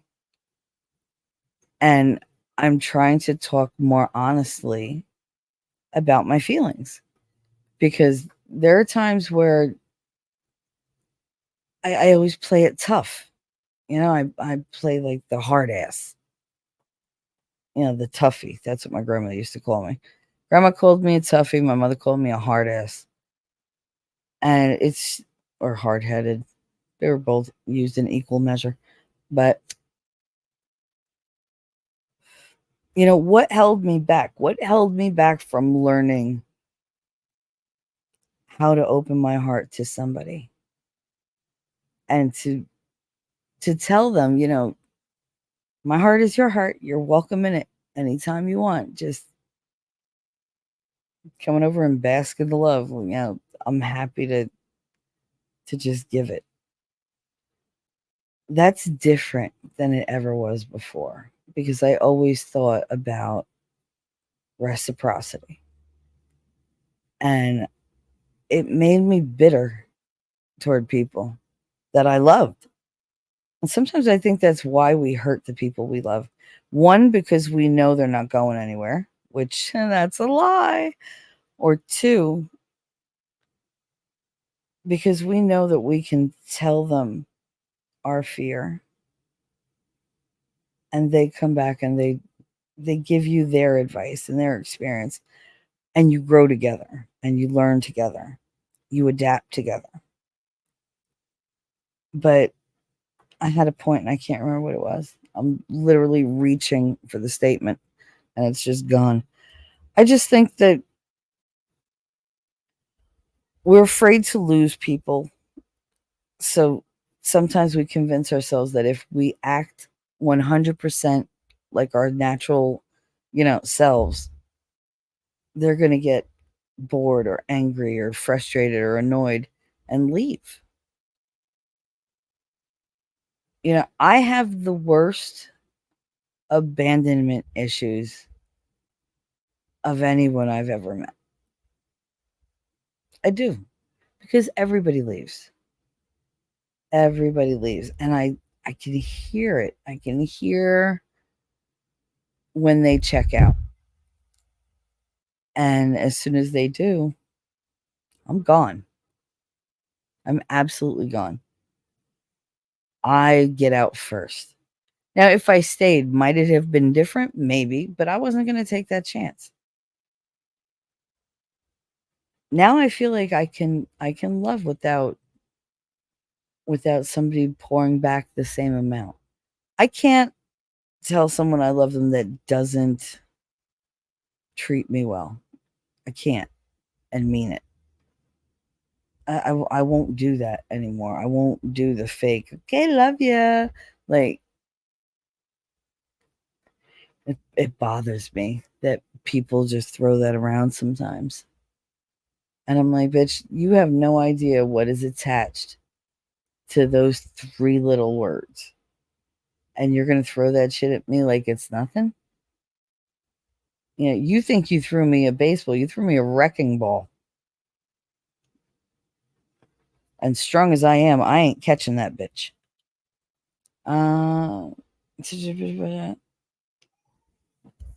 My son is so loud. I want to myrtleize this child. Yes, that's a Jersey word. The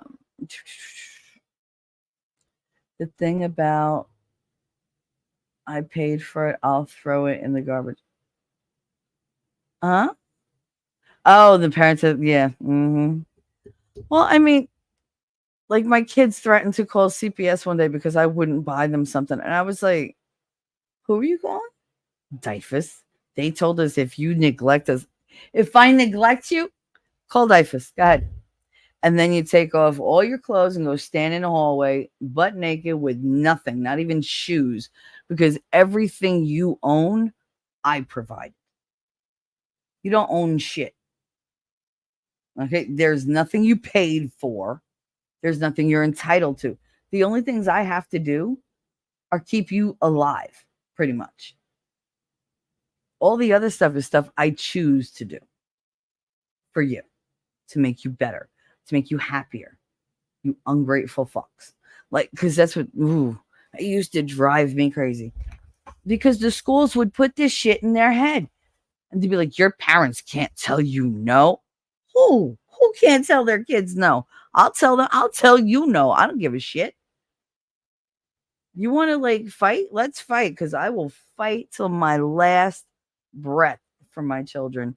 And then my ass will come back as a ghost and take you out. Like, in Minecraft. No, Shelly, you being a hard ass with the Super Soft Center? With the Super Soft Center, I don't believe it. Listen, I'm mushy. I know you're being sarcastic and everything, but time for the teacher to learn a lesson. I'll get to you, Grimmy. By the way, good morning, Grimmy. Jacob Pete's. I guess I said good morning in the wrong stream. Okay, to be fair, and I might have summoned her right then. To be fair, I was going to do this CPTSD, but my voice is kind of iffy. Like it'll be fine, and then all of a sudden it just goes bye-bye. Like, so I didn't know. I might have to, just end the stream at a certain point, and I didn't want to stop in the middle of something that I really want to cover. Like I didn't want to do a half-assed job of it like I did the other day. I feel you guys deserve better than that. Good morning, everyone. Just popping in to say hi. Hi, Jacob. If you guys did not catch it, Jacob also was on Gary Lamb's toward the end of the show. And when he got on, I was like, oh, that's his voice. I expected him to sound like Outhouse Turd. And instead he sounded more like not Shizzy, Pastor Rapture. And don't take that the wrong way. You just have a very mature, very deep voice. And I kind of went, like, because I wasn't expecting. I'm telling you, you and Nerd need to switch voices. So you sound like really young and he sounds his age. Shelly, I love you. Like you said, maybe like the Disney movies, maybe not in a romantic way, but I do love you. Oh, honey. Yes, of course we love each other. I love you very much. Apparently, winning just came in his pants because Grimmy is here. Then I jizzed in my pants. He jizzed again. Jacob! Oh, fuck. What did Outpost do this morning? No, I just thought it was funny because he brought up the fact that I called him Outdoor instead of Outpost. And so today I was talking about, his name. I was like, yeah, I called you Outdoor. At least I didn't call you Outhouse. Outhouse turd. Oh my God, it's perfect because he'll hate it, obviously. We can't hear him. No, but you could go to Gary's stream. Oh, I forgot. Winning's a mod. Winning, if you want to post that link to Gary's stream on my site, like my part of it, you could do that. Just so they could all go and, see what Jacob really sounds like. Public schools fall under the federal executive branch of the DOE, so teachers need to mind their asses.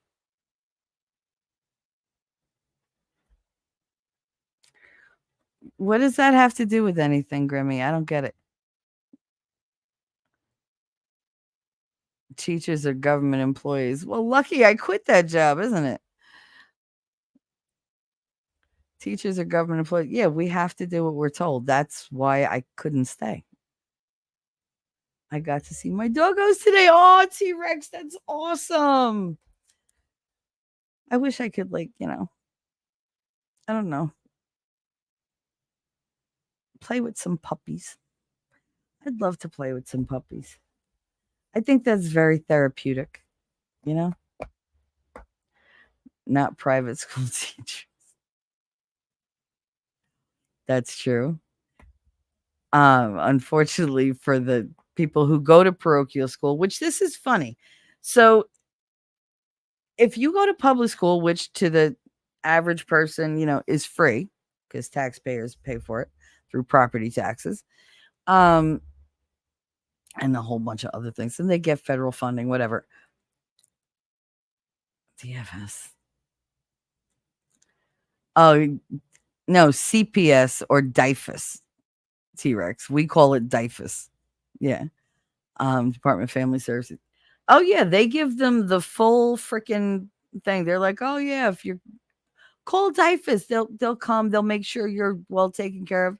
No, they're going to take you out of my house, take you to a foster house where you have to share everything with about 16 other kids, live in like a triple bunk bed, probably get, like abused on the daily and come out bitter and just really fucked up. Or you could just live with me and maybe not be on the iPad for the next 2 hours. How about that? I don't think I ask for much. It's like, why is this so impossible? In Ohio, it's called Department of Health and Family Services. No, here it used to be Department of Youth and Family Services. So it was DYFS. And then they changed it to Child Protective Services. Which, let's face it, is a lot more honest because they don't give a shit about the family. They really don't. Here it's the facts, just the facts, ma'am. DFACS, Department of Family and Child Services. Yeah, see, you guys still include the whole family part. They don't even bother to put that in there. They really don't. Probably because they don't deal with a lot of family shit. They just deal with, taking kids away. They should be the Department of Breaking Up Family Services. But yeah, they suck. They absolutely suck. But the thing about like private schools, public schools are funded, by the government agents, like all those different things, like the agencies that collect all the taxes and whatever. It all goes to the, whatever. I don't even know how it works. I just know where it comes from. I don't want to know how it works because I worked for them. They were aggravating enough then. Parochial schools around here, the schools that are like $40,000 a year to send your kid. I shit you not. $40,000 a year to go to Catholic school. I didn't pay that for college. And they want that for Catholic school. But here's the kicker. Public school teachers have to have all sorts of certifications. They have to go, they have to work for free for 12 weeks and do like student teaching. They have to get constantly like observed and evaluated, whatever. They have to jump through hoop after hoop after hoop, and they're not allowed to can't hear the kid.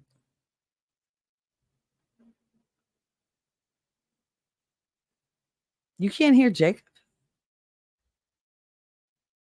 Okay. I don't know what to say about that. Stop throwing me off. I have no clue what you're talking about. So public school teachers have to have all sorts of certifications. We have to pass tests. There's like several praxis tests that we have to pass, which are not cheap tests. They're $300-$400 each sometimes. And New Jersey is ridiculous with that crap. And, you have to go to a certain place. You have to take the, test on a computer. And if you fail, then they don't even let you take it right away. You have to wait like, I think 4 weeks if you fail the first time. Oh, I'm sorry. They no longer say you failed. They say you didn't pass. You did not get the number of required correct. So we can't, let you, pass or whatever. But yeah, they're expensive. You got to wait a month for like the first one if you fail. Then you got to. My friend took that thing like 4 times. It took him 2 years because each time he was penalized. It was like, okay. Parochial school teachers, they don't even have to have a college degree. It helps, but they don't even have to have a degree. $40,000 a year, and somebody without a teaching degree or any kind of teacher training can teach your child. At least here, because the school down there, they hire anybody. The school at the end of town where I went to, school as a kid, they now hire anybody. Anybody. They don't care. Which is why they get, teachers for like half a year because they want to do their student teaching, but they want to get paid. So they can go to a Catholic school and they could do student teaching and they can have a mentor from another classroom or whatever, but they'll get paid. And the thing is, most of them, they leave right away because as fun as that sounds, that you could just, oh, I can get a job there without even having to train or whatever. Yeah, working in a Catholic school is like working for Satan himself. The amount of rules and bullshit you have to deal with, Lord. And they'll ask you all about your personal life. They just are, yes, absolutely winning. If you guys don't know, Gary Lamb had a awareness stream on Monday and Tuesday. And Winning and I were over there for most of it. Winning was there for all of it, but I was there for most of it. And it's about the people in Oklahoma that are on Section 8. The government has misspent the money. They mismanaged the money by hiring, outside companies and spending millions that way to get them to distribute what was supposed to be the Section 8 funds and stuff like that. And when they hired them, apparently they took the money from the Section 8 fund, which was not what it was allotted for. So a bunch of people, like thousands of people, are facing possible eviction because their landlords weren't paid, and the landlords are kicking them out. And not only were they not paid, they weren't like these people were not told there were no funds until their landlords went and told them, "Hey, you owe me like 3-4 grand. You owe me this. You owe me that. You got to get out. Just get out. Like leave your shit. I'll sell it. You get out." And it's cruel. It is wrong on so many levels. And these people don't deserve it. Nobody deserves to be homeless. But I mean, these are people with families. These are seniors, people with disabilities. It's parents with kids with disabilities. Like everything that you need for Section 8. It's the hardest hit of the hardest hit. And now you're hitting them again. We say, oh, nobody wants to pull themselves up by their bootstraps. No, we don't have bootstraps anymore. It's like you took them all and turned them into nooses, and that's what you're using. Because you're slowly choking the life out of all of us. God, how many times do we have to fight for everything? You got to fight to, get the funds so you could live someplace. You got to find someplace that isn't going to be taken over by eminent domain so they can build a fucking park. It's like, stop getting rid of the places where the poorer people have to live, what they can afford. Yeah, we know your real estate prices are important to you, but obviously humanity isn't. And what, the only thing I could think is, it does come around. I do so enjoy watching the tycoons lose their money. Oh, it's an amazing feeling because it's like, really, you literally made your fortune by stepping on the backs of other people. And you just left them like that. But now I'm supposed to feel bad because what? You're down to how many million? Because they would say, oh, they're destitute. No, they're not. Unless they're eating cat food on a corner, wearing a house dress and a parka from 1982, they're not destitute. Okay. Having a couple million does not make you destitute. You might think so, but learn to adapt. Just learn to adapt. I hate it when rich people are like, I'm poor now. No, your poor is still really rich to me. Still really rich to me. So how about you stop your bitching and I don't know, maybe become a decent person. Maybe God won't take everything from you.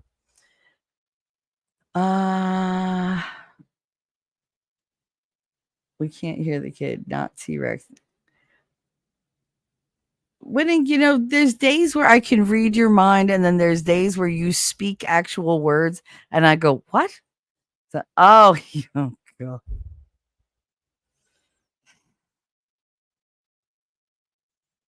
Best of all, I don't pay property tax. See, I need sleep because I didn't get that when you said not T-Rex. It's that delay. If you could just like hit that. I'm not going to finish that sentence. If you could like get to the joke faster, that'd be great. But this delay really kills me. You're behind Shell. Who's behind Shell? Anybody interested? Nope. I'm not behind Shell. I am Shell. God, Winning, your sense of perspective is so off today. I hate that failing is important and learning to accept failing and learning from it and moving is important too. Wait, why not Winning? You don't pay property tax. I tried to send Jessica back her $20 and she sent it back to me again. Oh my God, Zuma and I play that game all the freaking time. Do you know how many times we literally one day were so freaking like retarded about it that we went back and forth in Cash App so many times it locked us both out. It was done. It was like, fuck you both. Like you reached your transaction limit. I was like, it's done. It's like you girls are playing. Screw this. I tell me more about that. We'll fix the latency issues. Thank you, sweetie. See, he's a fixer. which is great because I have problems. I don't have so many problems as I have issues, but we could always lessen the issues and turn them into problems, and he could solve them, and everything's coochie crunch. T-Rex, tell you more about hitting that, Shelly. Well, like I told Gary when he said, let's just imagine you and Truckman are together. I was like, let's not. How about we don't? I was so offended. But that's because like they don't know, the friendship that we have. They don't know the type of relationship you and I have. That would be like somebody suggesting like nerd or like Caitlin. Like Caitlin is adorable. I want to put her in my pocket, but I think of her as like a little sister. Like I would have loved to have had a sister like her. Oh my God, the fun we would have had. Instead, I got the degenerates that I got over here. It's like, let me just pop out babies like Pez. Bring, bring, bring. Just have them all over the place. Sure, why not? I don't even know how many nieces and nephews I have because I can't keep up. I can't keep up with how fast they make them. And I love babies and I won't go see them because it's just like, I can't. I look at your life and I'm like, no, but who's raising these kids? Because you sure as shit ain't. And what do the kids do? They grow up and they have babies of their own. And I'm like, do you not get it? This cycle, don't blame anybody else for keeping you down. You did this. You chose to spit out 5 kids by 3 different people and whatever. And I'm hoping it's 3. It might have been 4. I don't know. You chose to dig your own hole. My grandma used to say, you made the bed, now you got to lay in it. And that's why I never used to make my bed. And I used to tell her that too. I'd be like, nope. I was like, as long as I have to deal with my own problems and everything else, and you're not going to help me, I'm not making that bed. And she would just look at me. What'd you say to me? I'll be upstairs making my bed. That's what I thought you said. See, because I'm ballsy, but I'm not stupid. Like, if she's giving me a chance to take it back, I'm going to take it back quick. It's just backpedal, backpedal, backpedal. Good girls don't wear choker necklaces like Caitlin does. The fuck they don't. Sometimes the only way you get the choker necklace is if you're a very good girl.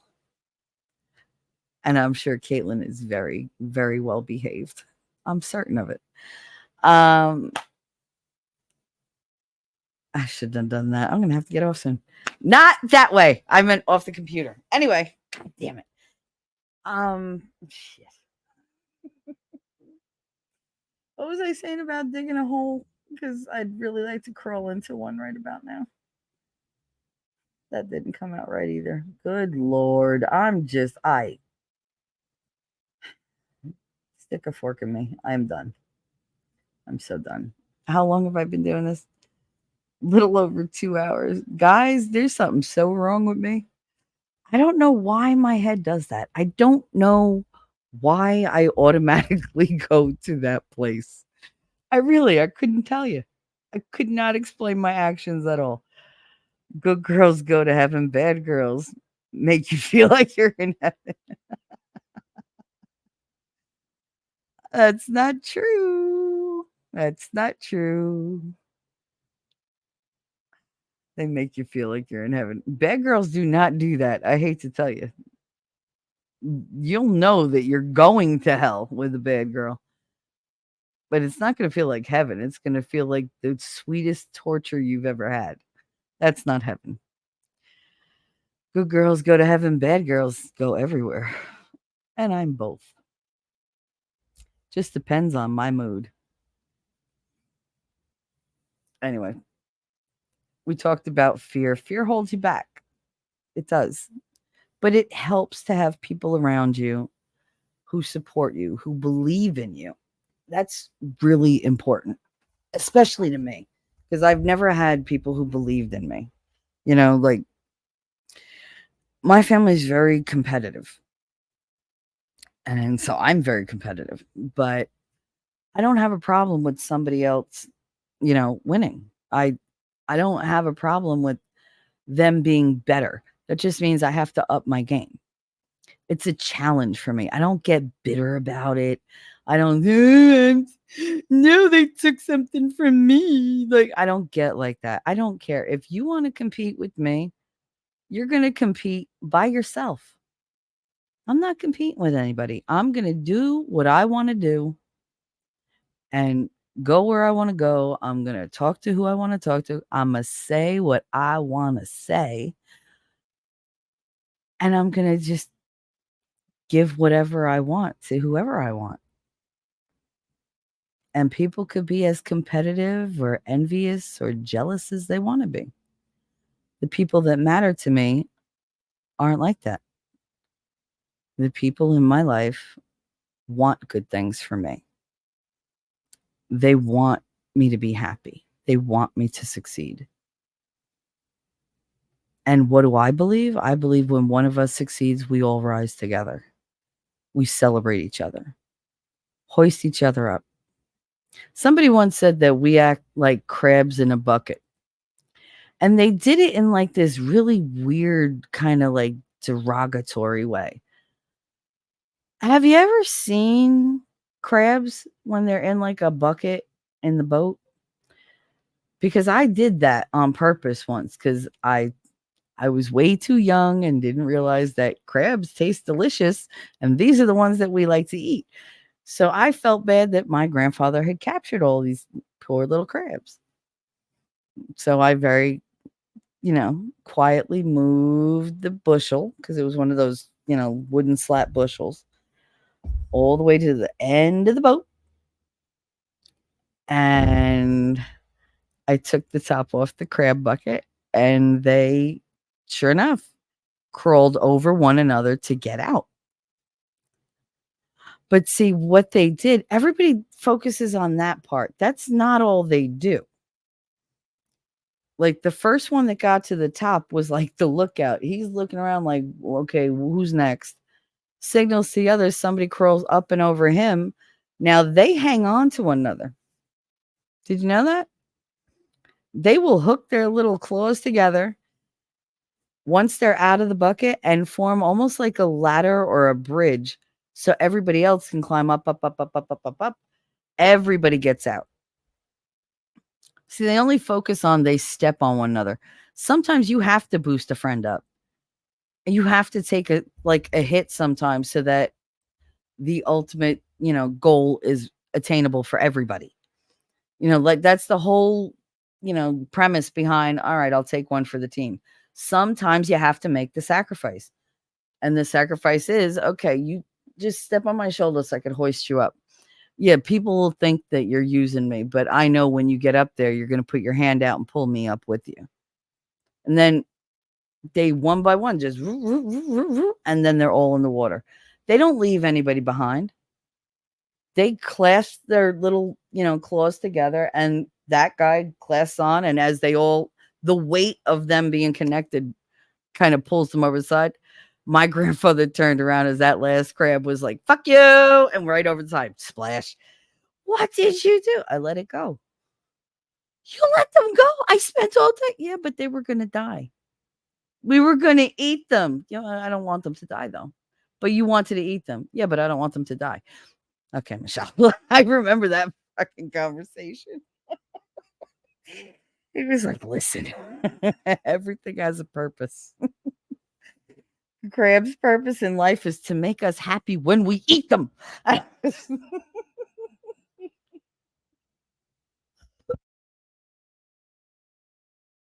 That was my grandfather, very practical, right to the point. Winning said, we all gonna eat. What are we gonna eat? Inquiring minds want to know. I know he likes porterhouse steak. I'm sure that's what he'll order. Porterhouse steak with some, mac and cheese, maybe some potatoes. I don't know. I don't know if he's big on vegetables, but I'd probably, load up his plate and just let him pick.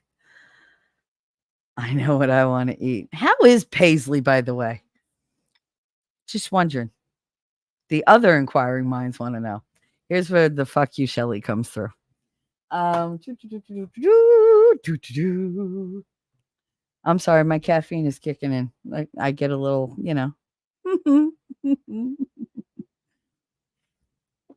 Anyway, yeah. I mean, the whole crab thing, they actually look like they're using one another, but they're not using one another in the way that most people, choose to present that. They're working together to a common goal. Everyone has, their orders, everyone knows what to do. They have their instructions and they follow them. They work as a team. Nobody is more, nobody is less, and nobody's like, "Oh, you're getting out before I am." They don't care. As long as they all get out, that's all that matters.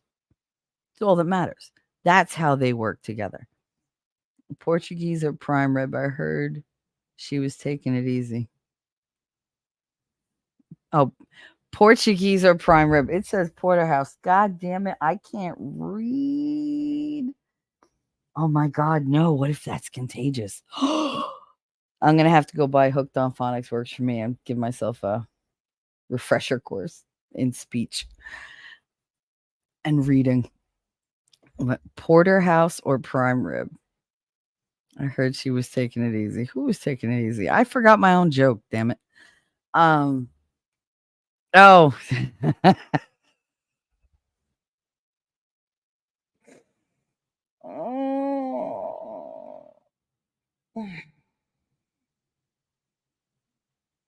I can't believe that went over my head.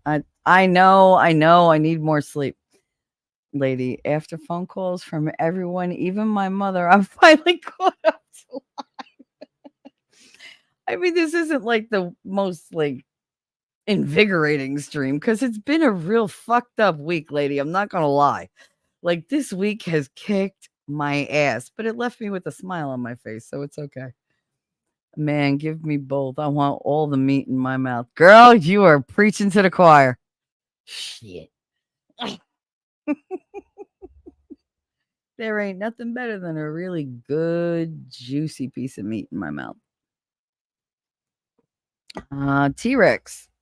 She's been getting ready to go to Florida. Haven't been talking to her much. Also spent the last 2 nights talking to talk. So I haven't talked to her much. I heard steak. She's like, I just popped up. How you doing, mama? What's up? Yeah. Well, Winning was like, oh, we're all going to eat, meaning, we're all going to rise up together because that's what we do. And the thing is, we don't want to just, pull each other up to a higher, state of whatever we have to get to, whatever's important to that person. We want that for others too. We want like people in the world to benefit from that. Oh, girl, you've been on 2 times speed. Oh, my Jersey accent must be lovely at 2 times speed.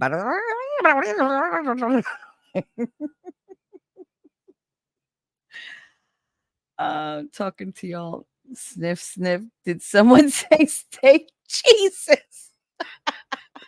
That's it. Monday's stream is just been called steak, and we'll see how many people show up. I'm glad it's Friday. Yes, lady, I am glad it's Friday because screw it all. Just screw September. September's always like a tumultuous kind of month around here. I mean, even without like being a teacher, it was the kids have to start school and whatever. So it's always been like, oh my God, so hectic. Hey, cool gamer, what's up? Dijon Paul. Excuse me, is that Grey Poupon? No, it's Dijon Paul. Yeah, I wish I had steak. God, maybe I'll do that. Maybe I'll order. No, because then if I order steak, then God, that'll be like $150 bill. I'm not there right now. Wake me up when September ends. Yeah. Do you remember when we used to like see those commercials? You'd see the parents all happy and the kids completely depressed. And they're like, see you in September. Parents all happy getting school supplies. I was never happy buying school supplies, like, until I was an adult, I guess. Like, I don't know, there was this sick thrill in like, "Oh, look, crayons." Ah,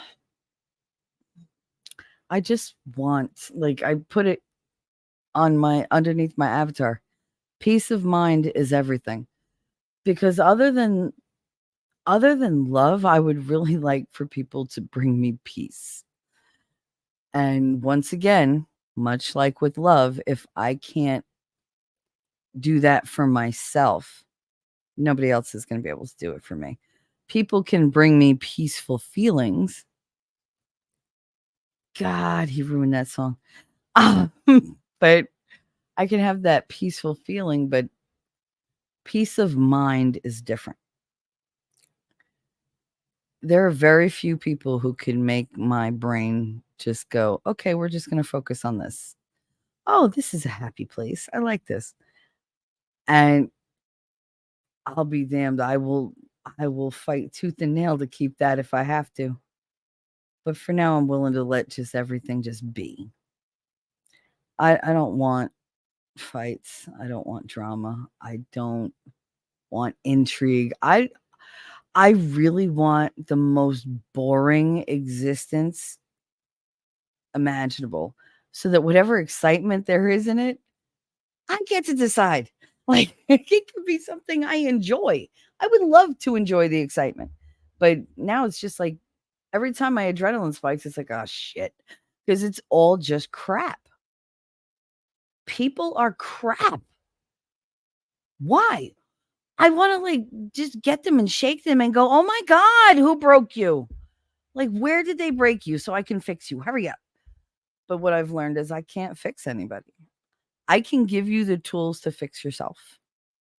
I can tell you my stories and I can literally just expose all my pain and shame and everything and show you just how it can affect somebody who you guys would claim is very strong, right? Tough. But I let you see what it does to me. I let you see me break down. I let you see me absolutely fall apart. Because if I can do it and then wake up the next day and come be here and do it all again for you, what's your excuse? I guarantee most of you out there are stronger than me. You're just not as good at performing. Yeah, I said it the other day. The funnier you are, the deeper the pain. I'm one funny bitch. And I have a lot of pain. A lot of pain. Pain I don't address, pain I don't touch. Because I'm afraid it'll bleed out into like every other part of my life. I'm afraid to let that darkness out because I don't want it to taint. And I said taint, I'm aware. I don't want it to taint or dirty the good things in my life. I just don't. I don't want lovely people to be touched by that kind of darkness. Yeah, T-Rex, that's why you're funny. It is. Um, we all have trauma. We all have pain. I don't ever want anybody to feel like I feel, ever. And the people in my life don't even want me to feel that. It serves no purpose anymore. Maybe it served its purpose of getting me here, getting me, I guess, trial by fire. Like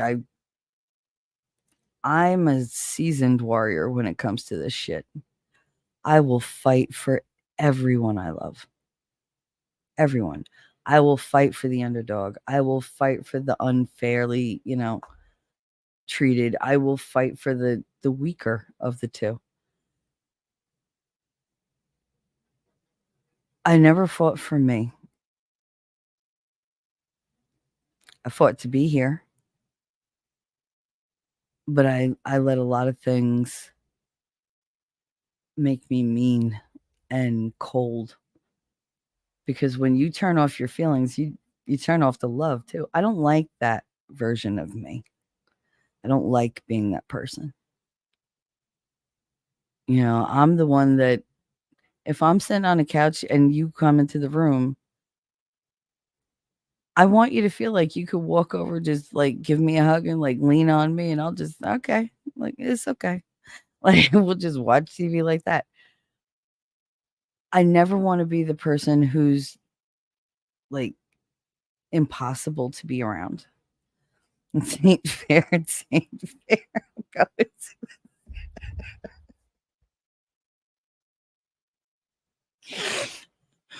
Oh my God, winning.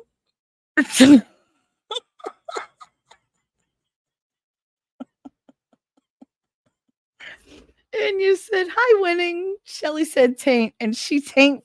She taint. Sorry. And he said, "Taint fair, taint fair." Going to this. Oh my God. Oh God. Oh. That's so true. When I was drinking every day to numb myself, I became very unloving toward my family. I was really a mean person some days. Oh yeah. Oh yeah. Um, thank you, winning. I needed that laugh. But um and yeah, I get it, cuz you're so desensitized because you feel so much pain all the time. And then like it's the same with adding the alcohol, it's the same with the pot. I mean, I know there was no, lack of knowledge in my head. When I started therapy was when I started smoking weed, and it was because the weed got me through it. Because 2 weeks after my first therapy appointment, way back in, like, 2018, I was dealing with feelings I had never dealt with, and I didn't have anybody to listen to me. I mean, I couldn't tell my friends. I didn't have YouTube. I didn't have an outlet, and I would never put that on my friends, because they would they couldn't handle it. I know them. They could not handle it. It's, Zuma, V, Alyssa, Manny, G, Marika, like all of my closest friends, you know, they could not have handled knowing what y'all know. They couldn't handle seeing that, because they used to laugh and, like jokingly but seriously call me the queen. But that's what I was. I was the mama, but I was the queen bee. So busy. So busy. Um, and they'd tell me all their problems and I'd fix them. They needed love, I gave them love. They needed a hug, I gave them a hug. You want to, like, I don't know, play Tune in Tokyo for 5 minutes to make yourself feel better, knock yourself out. Don't break the bra. Like, I don't care. That's why the taint fair ain't fair. The taint fair taint fair. But the taint fair taint fair. Is the taint fair anywhere? Tank gotta tell me twice. All aboard to A. All aboard the A-hole. Taint fair. They told me I wasn't tall enough. That taint fair. I don't drink. I haven't had a drink in over a decade. I haven't had a drink since 2018. Wait, I think it's closer to 2 decades. Damn. Yep. Time flies, right? Even when you're not drunk. That's the thing, though. I think it was, it was like 2 to 3 weeks in, and I had this rush of emotion because I saw a picture of, um, a man dancing with his daughter, at her Sweet 16. I don't know what button it pushed. I don't know what happened. I was not a big drinker. I was not a big wine drinker, which is why I had like, you know, copious amounts of alcohol in the cabinet in the kitchen because people buy freaking alcohol from me all the time. And I'm like, thanks. And it just away it goes until Ryan can come pick up a bunch because he always has parties. So he loves it because he gets like tons of free alcohol. But I'm like, okay, can you pick it up? Because I need cabinet space. Like, I can't do this. And I had 3 bottles of wine. 3 of those really big, like Sutter Home bottles of wine. 2 of them were sealed shut, and one of them, a red one, was a little skinnier. It was like half the size of the other ones. And it was I forget. It was a red wine though. It was like Carlo Rossi or something like that. Now see, I was upset, and I don't really know what my intention was, but since I only used to drink on Friday afternoons, like with the teachers, I wasn't a big drinker to begin with. So it was like, why am I getting it? I didn't stop to think why. I didn't stop to say, hey, stupid, this is not a good idea. I also didn't stop to see what shape the alcohol was in. It was 10 o'clock on a Sunday morning. My kids were at my mother's, and I woke up,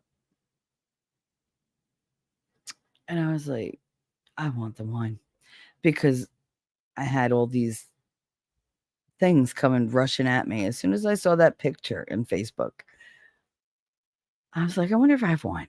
I want wine. And I went and got the 3 bottles. And again, when you're in a state of like really bad depression and almost like a hyper kind of sense of self-destruction, you're not looking at what you're doing. You're just doing it so that you do it and get it out of the way, and then you wait for the end results. So what I did was I drank the bottle of Moscato, the really fat one, it's probably like a half a gallon of wine. I think that's the size, like 1.7 whatever liter. It's not the thin bottle, it's the real fat, tall one. I opened it up. Gone. Just gone.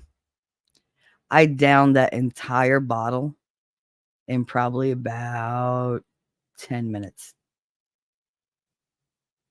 I couldn't taste it. I couldn't feel it.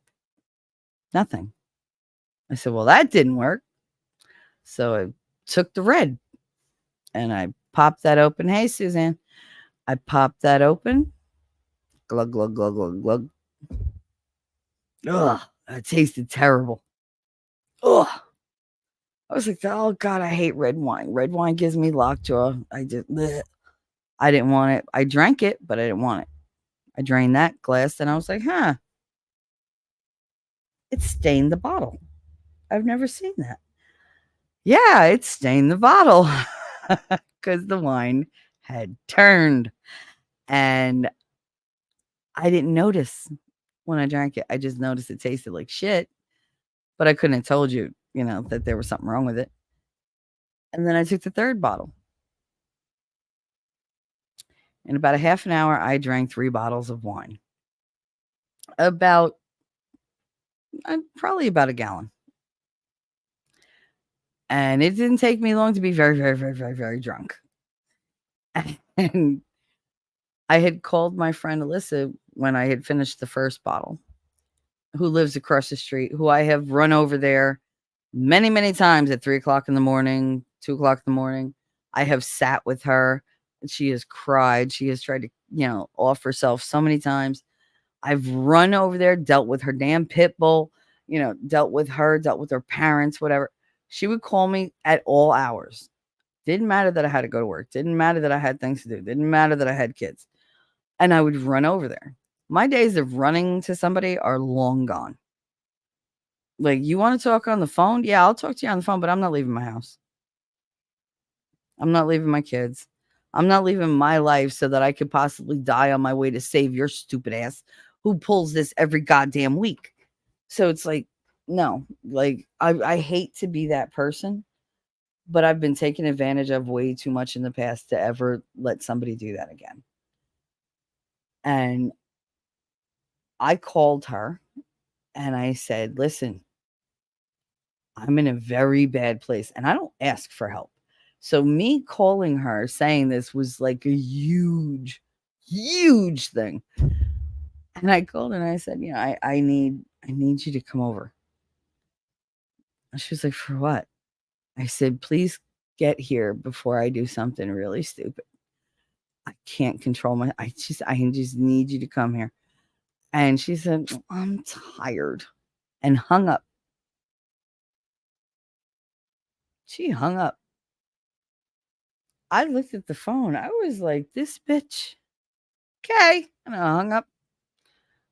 Called, you know, V. And I was like, V, guess what Alyssa did to me as I'm like drinking the bottle? And she was like, are you drunk? It's 10 o'clock in the morning. I was like, I know. I was like, and I just spilled everything. And it took me like 5 minutes to tell her everything I was feeling and what I was planning on doing. And I was like, by the way, I locked the door. So even if you bitches try, you can't get in. My kids are at my mother's. And it was just like, okay. And she was like, all right, I'm going to call Alyssa. And she did. She called her and she was like, if you don't go across the street and something happens to Shelly, she said, I will make sure no one in this town ever speaks to you again. You will be hung up as far as they're concerned. I'll make sure everybody knows that her death is on your hands because you were too tired to walk across the street. And of course, she told me all this later, because there was later because I'm here. But I reacted very badly because she was like, I'll call you right back. I didn't know she was going to call like her and Rachel and Manny to get somebody over here physically because she couldn't because she was in Virginia. And it was like, all right. Because it was the end of Thanksgiving weekend. And my mother was probably going to bring my kids home in like 6 hours. And I was kind of hoping to be done by then. And I did stuff that I shouldn't have. Like I Rachel called me and was like, I can't leave work yet, but as soon as I do, I'm coming over. I was like, don't bother. I was like, I won't be here. And she was like, fuck it out. I was so drunk and I remember bits and pieces. Like that day literally comes down to like 3 or 4 minutes long for me sometimes because the memories are just not retrievable. But I do remember her getting into the house. And I remember she was standing next to me. Alyssa was with her because she went over and like basically dragged her ass over here. She was like, all that girl did for you, you're going. She was like, oh, she was like, I'm depressed too. I don't want to deal with, any of her stuff. She was like, really? Like, really? I can't. That was the end of their friendship. That was the end of a lot of people's friendship with Alyssa because how dare you? Because they all knew that I had done so much for her. Hell, I had paid her rent sometimes when she was out of work so much she was out of sick days. I've chased off drug dealers. Like, she don't need that fucking shit. It's just like I did whatever I could for her. And she would not cross the street to literally save my life. And when Rachel got in, because she had keys to my house, she came in, she was calling for me, and I was so drunk. I was just laying in my bed, sleeping, and she was like, what are you doing? I said, I'm sleeping. And she was like, you're sleeping, get up. I was like, no, I'm good, I'm good, I'm good. She's like, oh my God, you're so drunk. I was like, yeah. I was like, I don't ever want to drink again. It tastes terrible. Because by now the bad, oh great. The kidnapping verdict. What is it? Hi, Elephant. Hello, my Jacob. You're one of my Jacobs. I actually got to spend time with Jacob Pierce last night. It was nice. What's the verdict? Verdict recent. Okay, but did they announce it yet or no?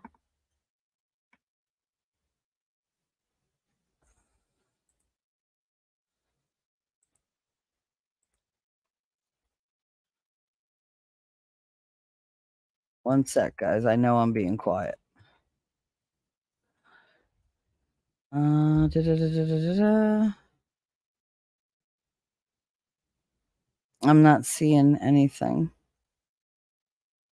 But then again, I think. Don't say you think. Don't say you think. We want to know. Oh my god, if it's not guilty, she's gonna be so happy.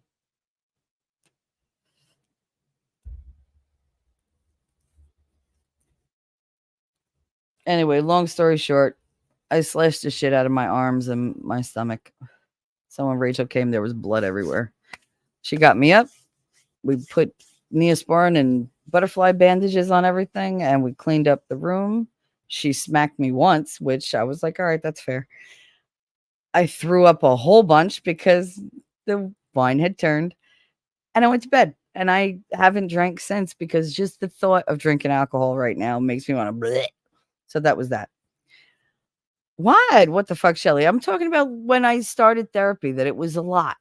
It was a lot to deal with. That's why you have to pick the right people. That therapist threw me in head first. She didn't give a shit.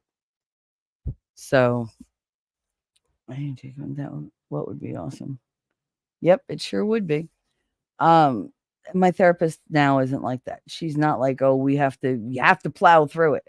She's like, no, all in good time. And she's very happy with my progress. I mean, Gary really, he pushed me a long way, and I know Winning's the one that pushed him because everybody talks around me like they think I'm stupid. I thought it was recently. No, this was 2018, but that was the last time I drank. However, that was when I started vaping weed because I needed something. I needed something because I couldn't deal with that much pain. I just couldn't. So that's why, I mean, we have fear because who would have known that would be my reaction weeks after the fact? You know, who would have thought that just from seeing a picture of a father with his daughter? Not guilty. Oh, yes. Ha-ha! For those listening, apparently, praise Jesus, thank God. In the Whitmer kidnapping case in, I believe it's Michigan. Is it Michigan? I think so. Um, they found the guys on trial, the guy on trial, not guilty. It's about goddamn time because they found a whole bunch of people guilty that didn't do anything, and they're in supermax prisons. It's an atrocity. It's literally like just one of the worst things our government could do to its people, to set them up and put them away for no reason. They didn't hurt anybody. That's like, I mean, how are you gonna that's I can't. I don't even want to talk about it. But oh, I'm so glad. Fednapping. Yes, that's exactly what it was, Jacob. They were planning a fednapping because the federal government is the one that set it up. The FBI sucks. Tape that and shove it up your dick. Ellie said, I'm waking up. I stopped everything January 1st, 2000. I was a hot mess. Girl, we all been messes. Always a work in progress. If you say you wake up and you have nothing to approve, you are one narcissistic son of a bitch. Because only a narcissist would find something about themselves that they don't have to change. They would be like, oh no, I'm perfect as I am. Bitch, maybe in your mind. In reality, not so much. Eric and the two Knoll brothers. Thank you, Daisy. My mind does not retain information anymore. I'm crying so hard. I'm so happy. I'm sure she's jumping up and down. Radix must be absolutely freaking thrilled. But you know this is gonna just be the spear on the end of her friggin' it's gonna be the pointy tip on her spear when she goes after trying to get coverage for the other guys that got locked up for nothing. There's no way this is not being used during the appeal process. It's just not. Jailed for drunk talking and Laura. 3 men were on trial, all 3 not guilty. Jesus. Thank you, God. See, I asked you to make something good happen, and there you go. I kind of meant me, but that's okay. It'll fan out. It's fine. But oh my goodness, that's so great. Oh, I'm so happy. Ah, I know I don't sound it, but I was just talking about like really dark stuff. So no, I am happy, but it's just like, oh my God, that's we needed the win, to be honest. Yep, this is huge for J6 too. Absolutely. This is wow. God, finally. But this is what we mean by guilty until proven innocent. How freaking much money, reputation, and time did these son of a bitches, lose because of the son of bitches who set them up? This is what happens in communities where you have toxic people who set other people up, who lie about other people because they want them to take the fall because attention will go to them and take the heat off everybody else. Fuck that. We are not guilty till proven innocent. We are innocent till proven guilty. And at this point, can we just live and let live? Because we don't know how much longer the freaking world is going to be here. It's run by a bunch of retards. The feds taught me never join a group. It's how they're setting people up. Yeah, don't join a group. I mean, unless it's an orgy, and then just get in, get off, get out. Or, get off, and then get out. This happens at all levels, from small towns to big feds. Oh, yeah. It's all Donkey Kong at this point. Courts and cases need to be public and shown on all levels. I agree, but it didn't exactly help Alex Jones, did it? We saw it. We all watched them freaking railroad him. We watched them say, no, you can't say that. That you can't do any of that. Oh, you want to defend yourself? No. He has a constitutional right to what he's doing. Like, he has a constitutional right to what he did that you put him in court for. So it's just like, it's aggravating as shit. It really is. Shelly, speaking your language. It's just, listen, I'm perfect. Just kidding. I've got self-confidence issues. I've been working on Trish winning and Paisley mostly Trish and winning. Thank you. Have helped a lot, but there's still a lot of work to do. I'm Trish, by the way, in case people out there don't know. My name is Shelly. Maybe that's why Captain Retard gets my name wrong. Swears my name is Melissa. I literally start the show with, "This is Shelly, your mouthy mama from Talking Trash and Truths." It says all over my page, Shelly. It says on there. See, right there on the screen. Look, there's a little avatar. Then down and to the left, you know which is left, the one with the L for loser. I'm sure you recognize it. And it says Shelly. Not Melissa, Shelly. But then people say I'm a liar. Okay, whatever. But yes, Sean named me Trish because why not? And it kind of caught on, and now people know me as Trish because that's what he calls me. But when he's not around, he doesn't call me that. I miss it. It's weird. I know. I'm, a little masochistic. Whatever. For fuck's sake, they even came after Alan Jones' cat. Could you imagine? Let me tell you something. Take my friggin' mother, but leave my cats alone. That's true, and that was bullshit too. Donkey Kong. If enough people don't like you, they'll just find you guilty. Yeah, they absolutely will. They didn't let him have a defense.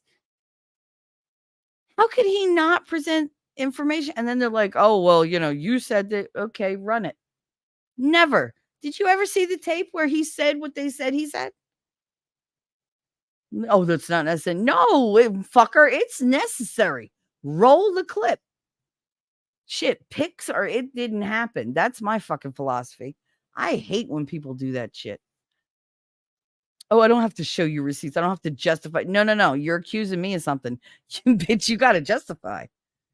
Where's the evidence? Prove your point. Otherwise, shut the fuck up and leave. Oh, that aggravates the crap out of me. It just seems like no matter what we do in this world, we're just screwed. We're screwed. They just keep kicking you in the teeth, and it's like, hello? Fear. They use fear. Oh, look at what we did to Alex Jones. You better sit down and shut your mouth. That's a fear tactic. Oh, you want to ask questions? Mm-hmm. Can we have them arrested for what? I don't know. I'm sure you'll think of something. Oh, okay. Sure. No problem. Monkey trial coming up, you know, for fear. They want you to be afraid.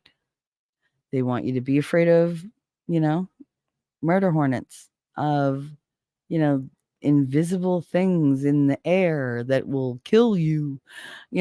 They want you to be afraid that, oh, we're going to be the next, Yahtzee Germany. Like, really? Have you looked around? Because I feel like we're like there. Yeah. It's just, we just have two factions going against one another in the United States. But there's very much a Yahtzee mindset. Not for the same things, but that they're following the playbook. I at one point I was like thinking Trump was, just maybe he's just too brash or too whatever toward the end of his presidency. I was like, I'm tired of him. Like everything is, we have the most this, we have the most that. I was like, dude, just stop with the freaking like all the extra words and just tell me what the fuck it is. I have shit to do. And now I would do anything to have him back. I would. I would love for him to walk into that White House, kick Joe's ass out, kick Kamala's ass out, take, maybe redistribute Hunter's things that are found in his bedroom because I'm sure he's got things that other people want. But just kick him out. Just get rid of him. Go over to the Ukraine and get our money back. Go over to Russia. Say hi to Putin for me. Work it out so that gas prices go back the fuck back down. I don't want to pay that much for milk. I really don't. I want steak. If you tell me all the cows are gone, you not for nothing, you're going to have a lot of angry people on your hands if you try to take steak away. And don't try to give me that plant-based bullshit. I am not a goddamn rabbit. I'm not a deer. I am not supposed to be a herbivore. I am a carnivore. I like red meat. Don't make that shit well done. If it's not mooing while you're bringing it to the table, it's way too overdone. Like, if it can't walk over by itself, what's the point? Oh, I'm sorry, Susie. Hope you T-Rex sick in bed, dying. Ugh. Everybody is sick. Feel better, Suze. Good morning, Susie. What do you got going on today? Well, at least you're in bed and you're relaxing because you're always so busy. So, now you could like relax and take it easy. The prices will never go back down, even if diesel prices go back down. This will just be profit to the big corporations. Yeah, except I don't think that. I was thinking about that because I made that statement the other day, and then I was like, you know what? That might not be true. Because one, there's way too much competition out there. Because I mean, look at it. All they have to do is drop their prices by what, a quarter, and they'll literally just out business the one that's more expensive. And then the next one will see that and they'll go down, they'll go down, they'll go down. We need them to be competitive in that regard. And we also need some kind of system put in place to tell them, "Oh, no, no, no, no, no, no. You will lower your prices because nobody can afford you. So you're either gonna lower your prices or, you know, we're gonna have to, sanction you or penalize you." I'm sure there's something they can do, but they gotta figure out what the hell they're gonna do and how they're gonna do it. Because these prices, I can't sustain at these prices. I can't. Take my steak and I'll shave that tofu past your I'll shove that I'll shove the tofu past your taint. Oh no. Oh, Miss Tofuti. Tofuti. That was an overboard. What up? BLK Sheepdog Tony G. What's up, Tony G? How you doing? You just missed the Whitmer trial verdict. Not guilty on all three. Yay! We were pulling for that. So that's finally some good news. Right? It's like we needed a win. We needed a win. I think we were talking about that on Gary's stream. Yeah, we were talking about all sorts of stuff. Listen, if you want me to remember where I talked about things with all the places I go and all the things that I say, you're lucky I remember I said them. When he said I said something the other day, I was like, no, I didn't. He's like, yeah, you did. I was like, did I? I mean, yeah. Are you sure? Yeah. All right. Your memory's better than mine right now. Usually I got to get my memory back. I got to do something. I just don't know what to do. I made borscht on the fire pit last night. Had moose and beef chunks in it. Harlem went nuts and ate a ton of it. I'm sorry, I had to pause and just relish that sentence right there. Tony Hale. Tony Hale. Oh my God, I love that movie. Tony Hale. What is Tony Hale? Hey Suzanne. I'm over the moon about for that verdict. I know, Daisy. Well, you've been so dedicated to Radix. I mean, Christina, I hope she appreciates the support she got from you because you were there like every minute and you were out, doing your Paul Revere. Like, the verdict is coming. The verdict is coming. One if by land, two if by sea. So, how about one if they hang and two if they're not guilty?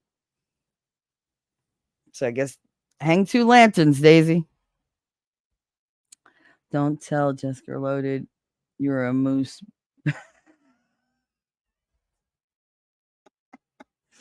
Before her, she'll be very jealous. Ate a moose. I was like, wait a minute.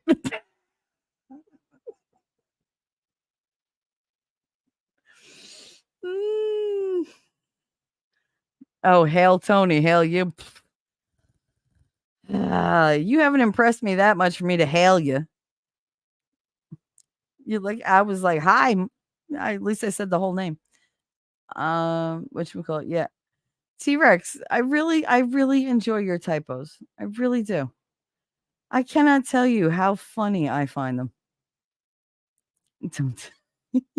Don't tell Jessica you're a moose before her. She'll be very jealous. I would think Howard would be jealous. Oh, you should tell Howard that somebody that we know had a mouthful of moose meat this week. And it was good. And see if he gets jealous. Can we go back to talking about orgy? That was my favorite part of the morning. I was not talking about orgies. At no point did I elaborate on orgies. I said community groups and does that mean you're going to do orgies or whatever? Do you? But at least if you have an orgy, don't do it with people that you don't like that are anybody unattractive because you're just going to ruin the whole fucking thing. Trust me. T3 handmade moose sausage.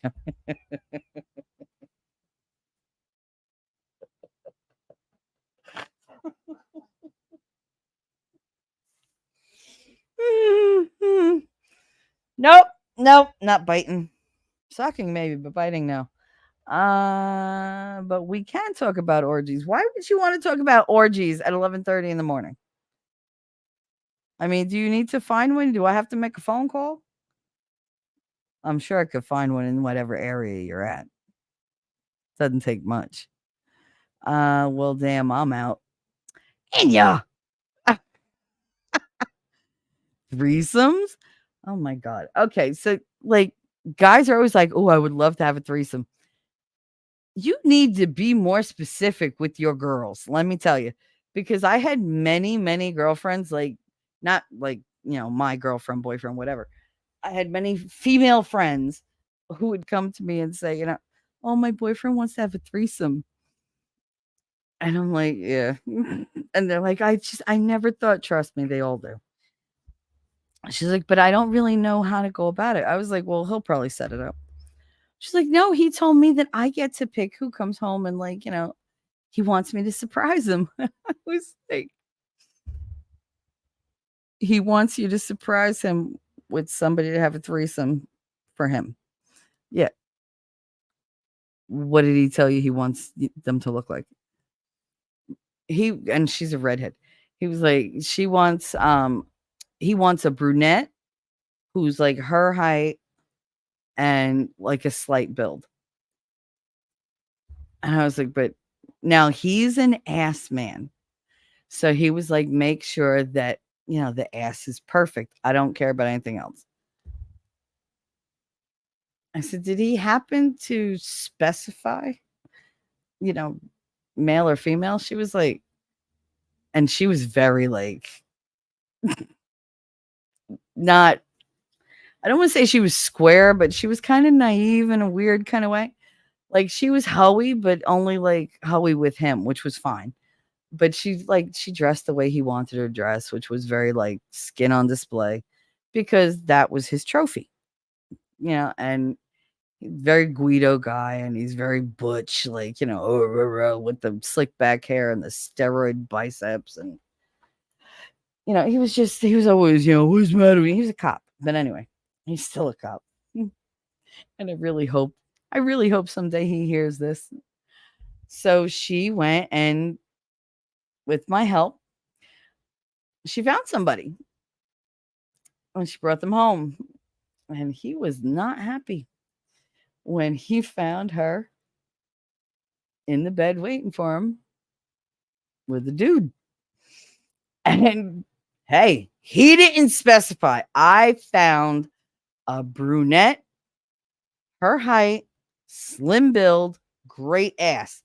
I checked every fucking box. He didn't say no dick. He never said girl. And a threesome is just two of one and one of the other. If I could have picked a third separate option, maybe I should have gotten them a tranny. They would have both been happy. But no. So I got him a dude. Do you know how much shit he gave me for that? Oh my god, because she was like, but Shelly, he was like, I'm gonna fucking kill her.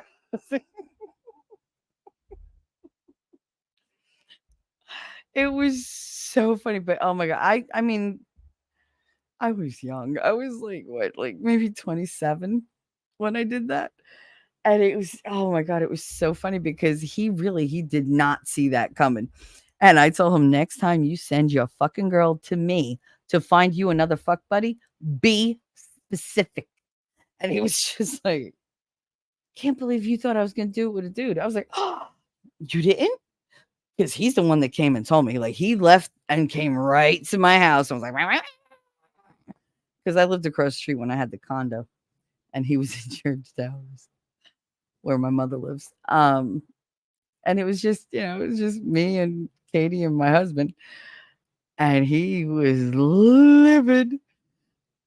And I was like, "What did you do?" I was like, "All right." So I told him the story. He was like, "How could you do that to him?" I said, "What do you mean?" I said, "I asked her, did he ask for a boy or a girl?" Her exact words were, "Well, he'd probably like a girl, but since he asked me, I guess a guy." It never dawned on her that he wanted her to go out and pick up a girl. Never dawned on her. So she was like, "I guess I'm going out to pick up a guy." Same way she picked him up. She was going to pick up a guy. but she needed a guy that went both ways. And so I was like, yeah. She was like, come with me so that, I can. Okay. It didn't even take me like maybe 3 or 4 hours to find like the perfect one and convince him to go home with her. And it was just like, all right. She was all happy about it, but he was not. And he's very Italian. Mm,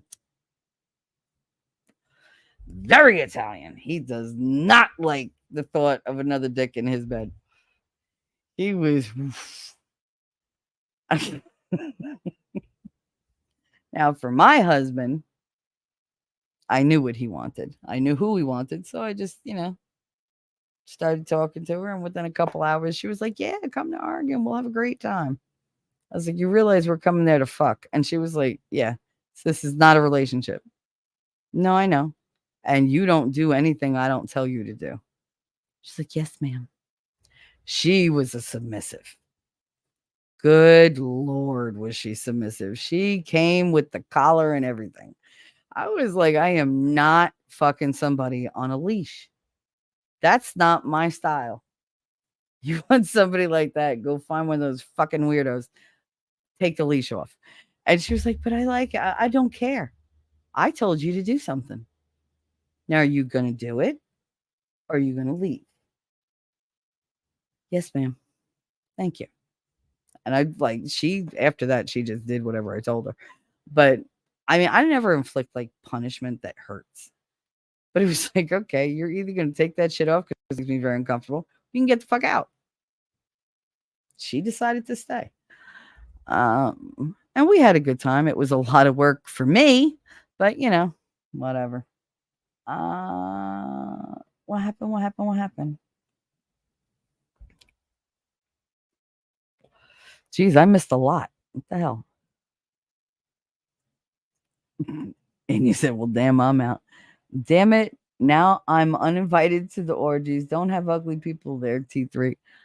Okay, first of all, Prudence. I told you what Prudence say. I don't fuck ugly. I just don't.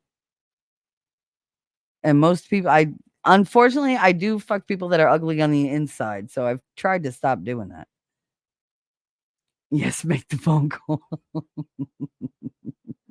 And you stole my joke. Tony, were you part of the CG community? The what? From experience, most of them don't even know what the fuck to do. They really don't. My husband and this chick sat there. I was like, you do this, you do that, because they weren't doing it on their own. It was mind-numbingly boring for me. Threesomes are too much work. Given at least equal attention, 2 girls is not fucking easy. Yeah, no shit. Especially when you're the girl giving attention to a girl and a guy, and one of them is your husband or your husband to be. Comics Gate, very short experiences. Suzanne, nope. Religion 101, a relationship. I can't read. Relationships 101. Threesomes are the nail in the coffin of that relationship. No, that wasn't for us. I guess probably because I didn't have any like super deep feelings for him. So I didn't really care about sharing him. I mean, don't get me wrong. If I had a threesome like with somebody that I'm super, super, in love with, I'm watching that bitch like a hawk. We're gonna have fun, but then you better get the fuck out and forget who the hell we are. Because if I catch you, all of me reloads. Not just the doorbell. Lady on Sky, you're no fun. Oh, actually, she's a lot of fun. Ellie Fun. Sorry, not sorry. I'm very into just my husband, not community adultery. No sex with anyone else. No, I know. It's just when I got married, I was 25. He had like no experience and he really wanted that. And I wanted him to be happy. So I was like, all right, I'll do the work. Don't worry, I'll snag her. And sure did. Lady on Sky, that can be true, but also can be trust building if you're with someone you trust 1000%. Just spitting facts, not personal preference. I'm so happy about this conversation. That's why we're having it, T-Rex, because I know you've been wanting us to have this little bit of a conversation for a while. So, my first husband brought a girl home. And when we got to business, he got jealous and stopped it. He didn't mean for us to go at it. He wanted to do one, then the other, maybe. I don't know what he expected. That's selfish. Be okay. I'm okay with adding a dude. He better not touch me. Yeah, but would you do that with the girl that you have feelings for? Because I don't think you want to own that yourself. You don't want any other dude touching that, just like you don't want a dude ordering her around and her being like, "Yes, sir. No, sir." I'm looking at T-Rex trucking. Of course, you think that, young grasshopper. It's 99% of the time the beginning of the end. That's true. I mean, it is true. My friend Jill brought a girl home for her husband Danny's 30th birthday, I think it was. And the girl kept coming back because they enjoyed her. Oh, yeah, they enjoyed her. He came home from work and found all his shit in the hallway. And the girl was now, you know, with his wife, who apparently said, I don't think I like dick anymore. I'm a lesbian. And she's still with that female. It's been, I want to say about 16, 17 years. So, yeah. That was a phone call I wasn't expecting. Oh my God, Michelle. Oh my God, I don't know what I'm going to do. Why? What happened, Joe? Oh my God, oh my God, oh my God, oh my God. What happened? Oh my God, Danny brought home a girl. Do you need instructions? She's like, no, no, no. We did that already. That was weeks ago. I was like, okay. She's like, and we're in love. I was like, you're in love with the fucking, like, the throwaway? Really? She's like, oh my God, this sex is so good. Da, da, da. I was like, are you sure it's not just that she has teeth?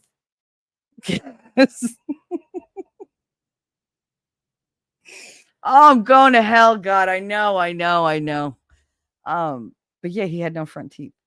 His teeth had rotted and he just had them pulled and that was it. So he would talk and I'd be looking at him going, Danny, really? You can't go to the dentist? Like, I got to see that shit. He's like, what? It doesn't bother me. Because you're not looking at you. You're not getting hit with like a gallon of spittle every time you say a S word. So, but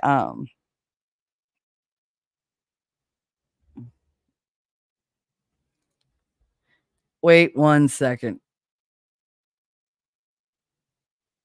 Leashes are the best part.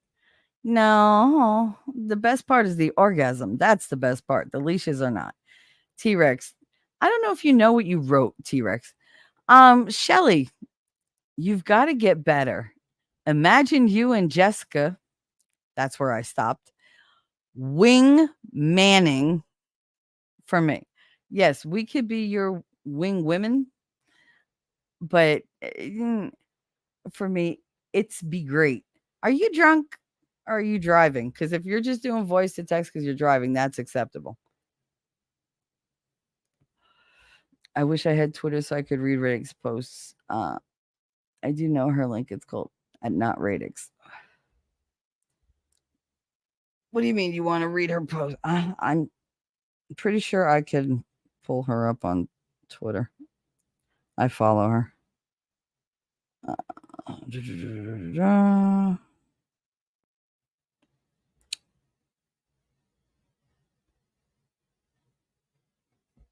Let's see.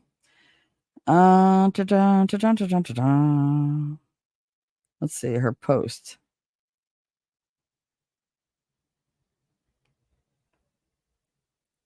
Where is her? Is she not?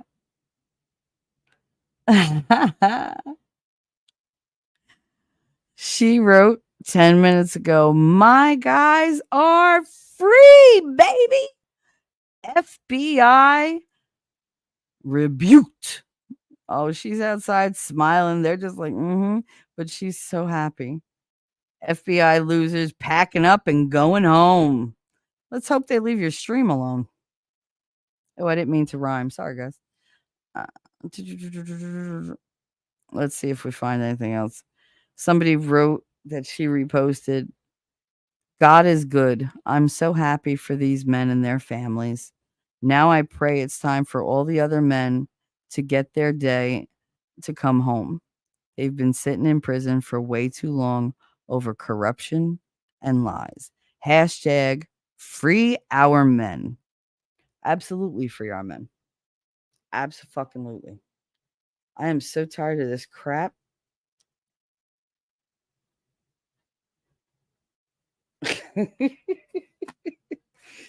um I'm really happy for these. I mean, I needed good news, and that is very good news. It's very good news. So we got a couple really good points this week. Some of them I can't share, but I just know that they're there, and some of them that I do, I can share. I've always enjoyed wearing chokers. Yeah, chokers are wonderful. Collar's not bad either, but I draw the line at the leash.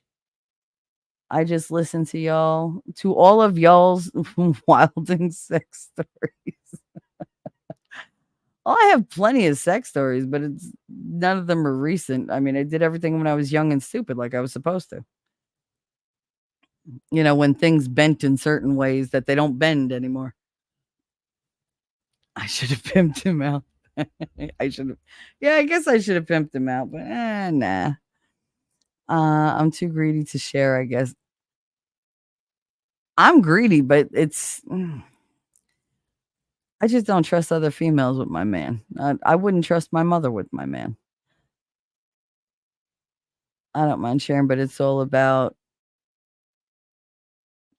Trish and setting boundaries and always being there when anyone else is invited. Not being there is breaking the basic rules. I don't understand that. I don't mind sharing, but it's all about Trish and setting. Trust and setting. Thank you. Yeah, that was a bad one. I was like, wait a minute. Objection, Your Honor. I don't grounds. Put him in. Like, no. I couldn't ever love with another woman. I'm already impossible and big crazy. Inya. Never say you're big crazy, just regular crazy. Let them figure out the adjective. But the female body is beautiful. Since I've had kids, I'm tame. Yeah, I know. But I'm pretty open as long as there is protection. Dental dam. Because you don't know where these bitches be. He said, nope, I'm just bad at typing. We need to get you just like a bigger. He's dunk driving. I love this. When you guys go to correct typos, you make the typos yourself. It makes them 10 times funnier to me. It's the Dr. Seuss rhyming hour. Fox and socks, fox on socks, fox on socks and socks on box. I'm actually parked at the shipping getting unloaded. Giggity. Jiggity? Giggly? I don't know. They bouncing your truck around. What kind of unloading? The kind that requires lotion and a tissue. Ellie, green eggs and ham. Black sheep doji. Ever heard of a lot lizard? Well, we talked about that last night. I'm pretty sure I know what one looks like. We've seen one before. She just pretends she wasn't one. Actually, we know quite a few of them. All around the world. Anyway, it's been 3 hours. I am going to end this stream because my son's making a lot of noise and I have to do laundry. I need him to go get packages and everything before the rain starts. T sent they get them bad in South Carolina.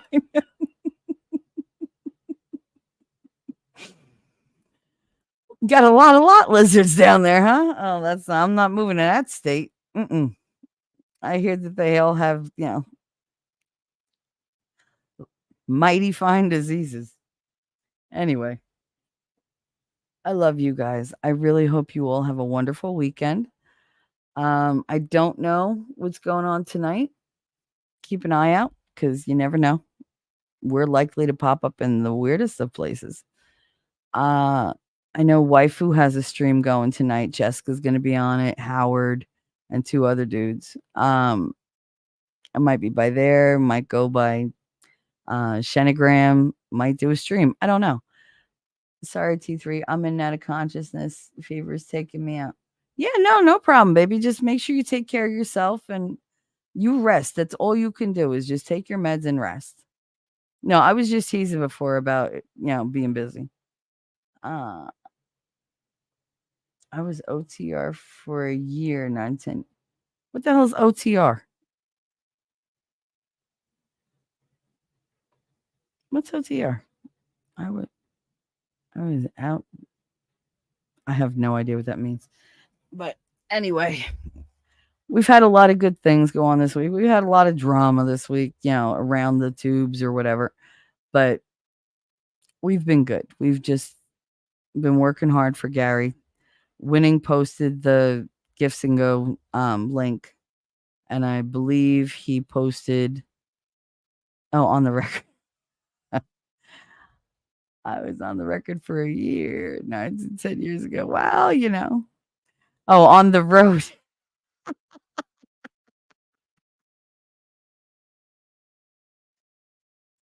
Oh no. Y'all just I can't. Be good and don't join groups, y'all.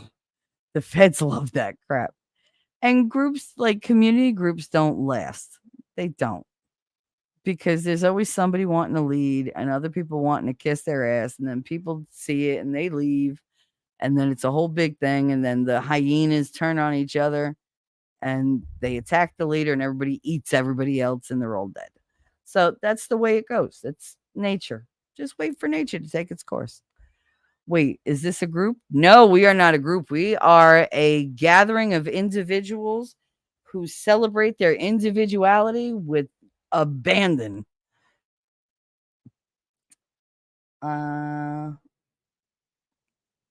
Sugar bitches. Sugar britches. Now I know it's time for me to go back to bed. I'm sorry. I just called you sugar bitches, which not for nothing is an awesome nickname. I would like that. Better than being just bitches. Hello. Welcome. And if you don't know, I'm Shelly, your mouthy mama, talking trash and truths. T-Rex, remember I love you. I'm proud of you. Bye. I love you too. I'll talk to you later. And oh no, the birds aren't real. Why y'all gotta turn the schizophrenia on right before leaving this stream? Oh, we're loners shit posting each other. Not a group. No, we're not a group. No, you guys just come here to be part of the mine is a mafia. If you didn't notice. If you're a member of the Mouthy Mama Mafia. You could join the crew, you could join the family, or you could join the bosses. And the bosses get a one-on-one tarot card reading, very in-depth. They're usually like 2 hours or more with me. Every month. We're the Mafia family. That's right. You got to be mobbed up. You know what I'm talking about? Like, I'm going to make you an offer you can't refuse. What are you doing? What's going on? Forget about it. Yeah. Wait till I get aggravated. They're going to record me one day when I'm like really angry and my jersey really comes out. They should have done it last night, but I was saying a lot of the no words. So can't do that. Anyway, we talked about fear. It's very detrimental, but the only thing you could do is understand it. And once you do that, like you could work on it. You can figure out what works best for you. Some people do that little bit at a time. Some people head right into it. I have to jump in feet first. It's all or nothing with me. My Italian bloodline is telling me I need to join the family. My wallet says otherwise. Honey, you don't have to join anything. You are always welcome. I already gave you the damn Discord, I believe. So don't worry about it, Jacob. I don't give a shit about the money. I really don't. At some point I'll probably buy you guys memberships my damn self. Oh no, Shelly's on a list now. I was born on a list. Please. My last name? You see, you guys don't know my last name. I wasn't born a Peterson. So, anyway. Thank you for indulging me in my craziness and hanging out with me for the past 3 hours. I love you guys. You are awesome. Thank you, Winning, for doing all your little modding things and pretending like you were modding. I appreciate the effort. And I just want to thank you all for always having my back, always giving me new ideas and keeping me going. I do love you all very much. It's all for the joke, Shelly. You know that. Have a lovely day. I know, honey. I know. It's okay. I'm on a list. Get wrecked, feds. There you go. I love Ellie. I fucking love her. And yeah, that was funny. All right. So bye, everybody. I love you. I will see you in the funny papers. However, if you're attempting to have a good weekend in the upper Northeast, there's a hurricane that's going to brush past us. So good luck. We're all counting on you. Pull through, guys. I will see you later. Jersey girl, I know that you're a Jersey girl inside. 4 a.m. at a diner, stop singing, living on a prayer.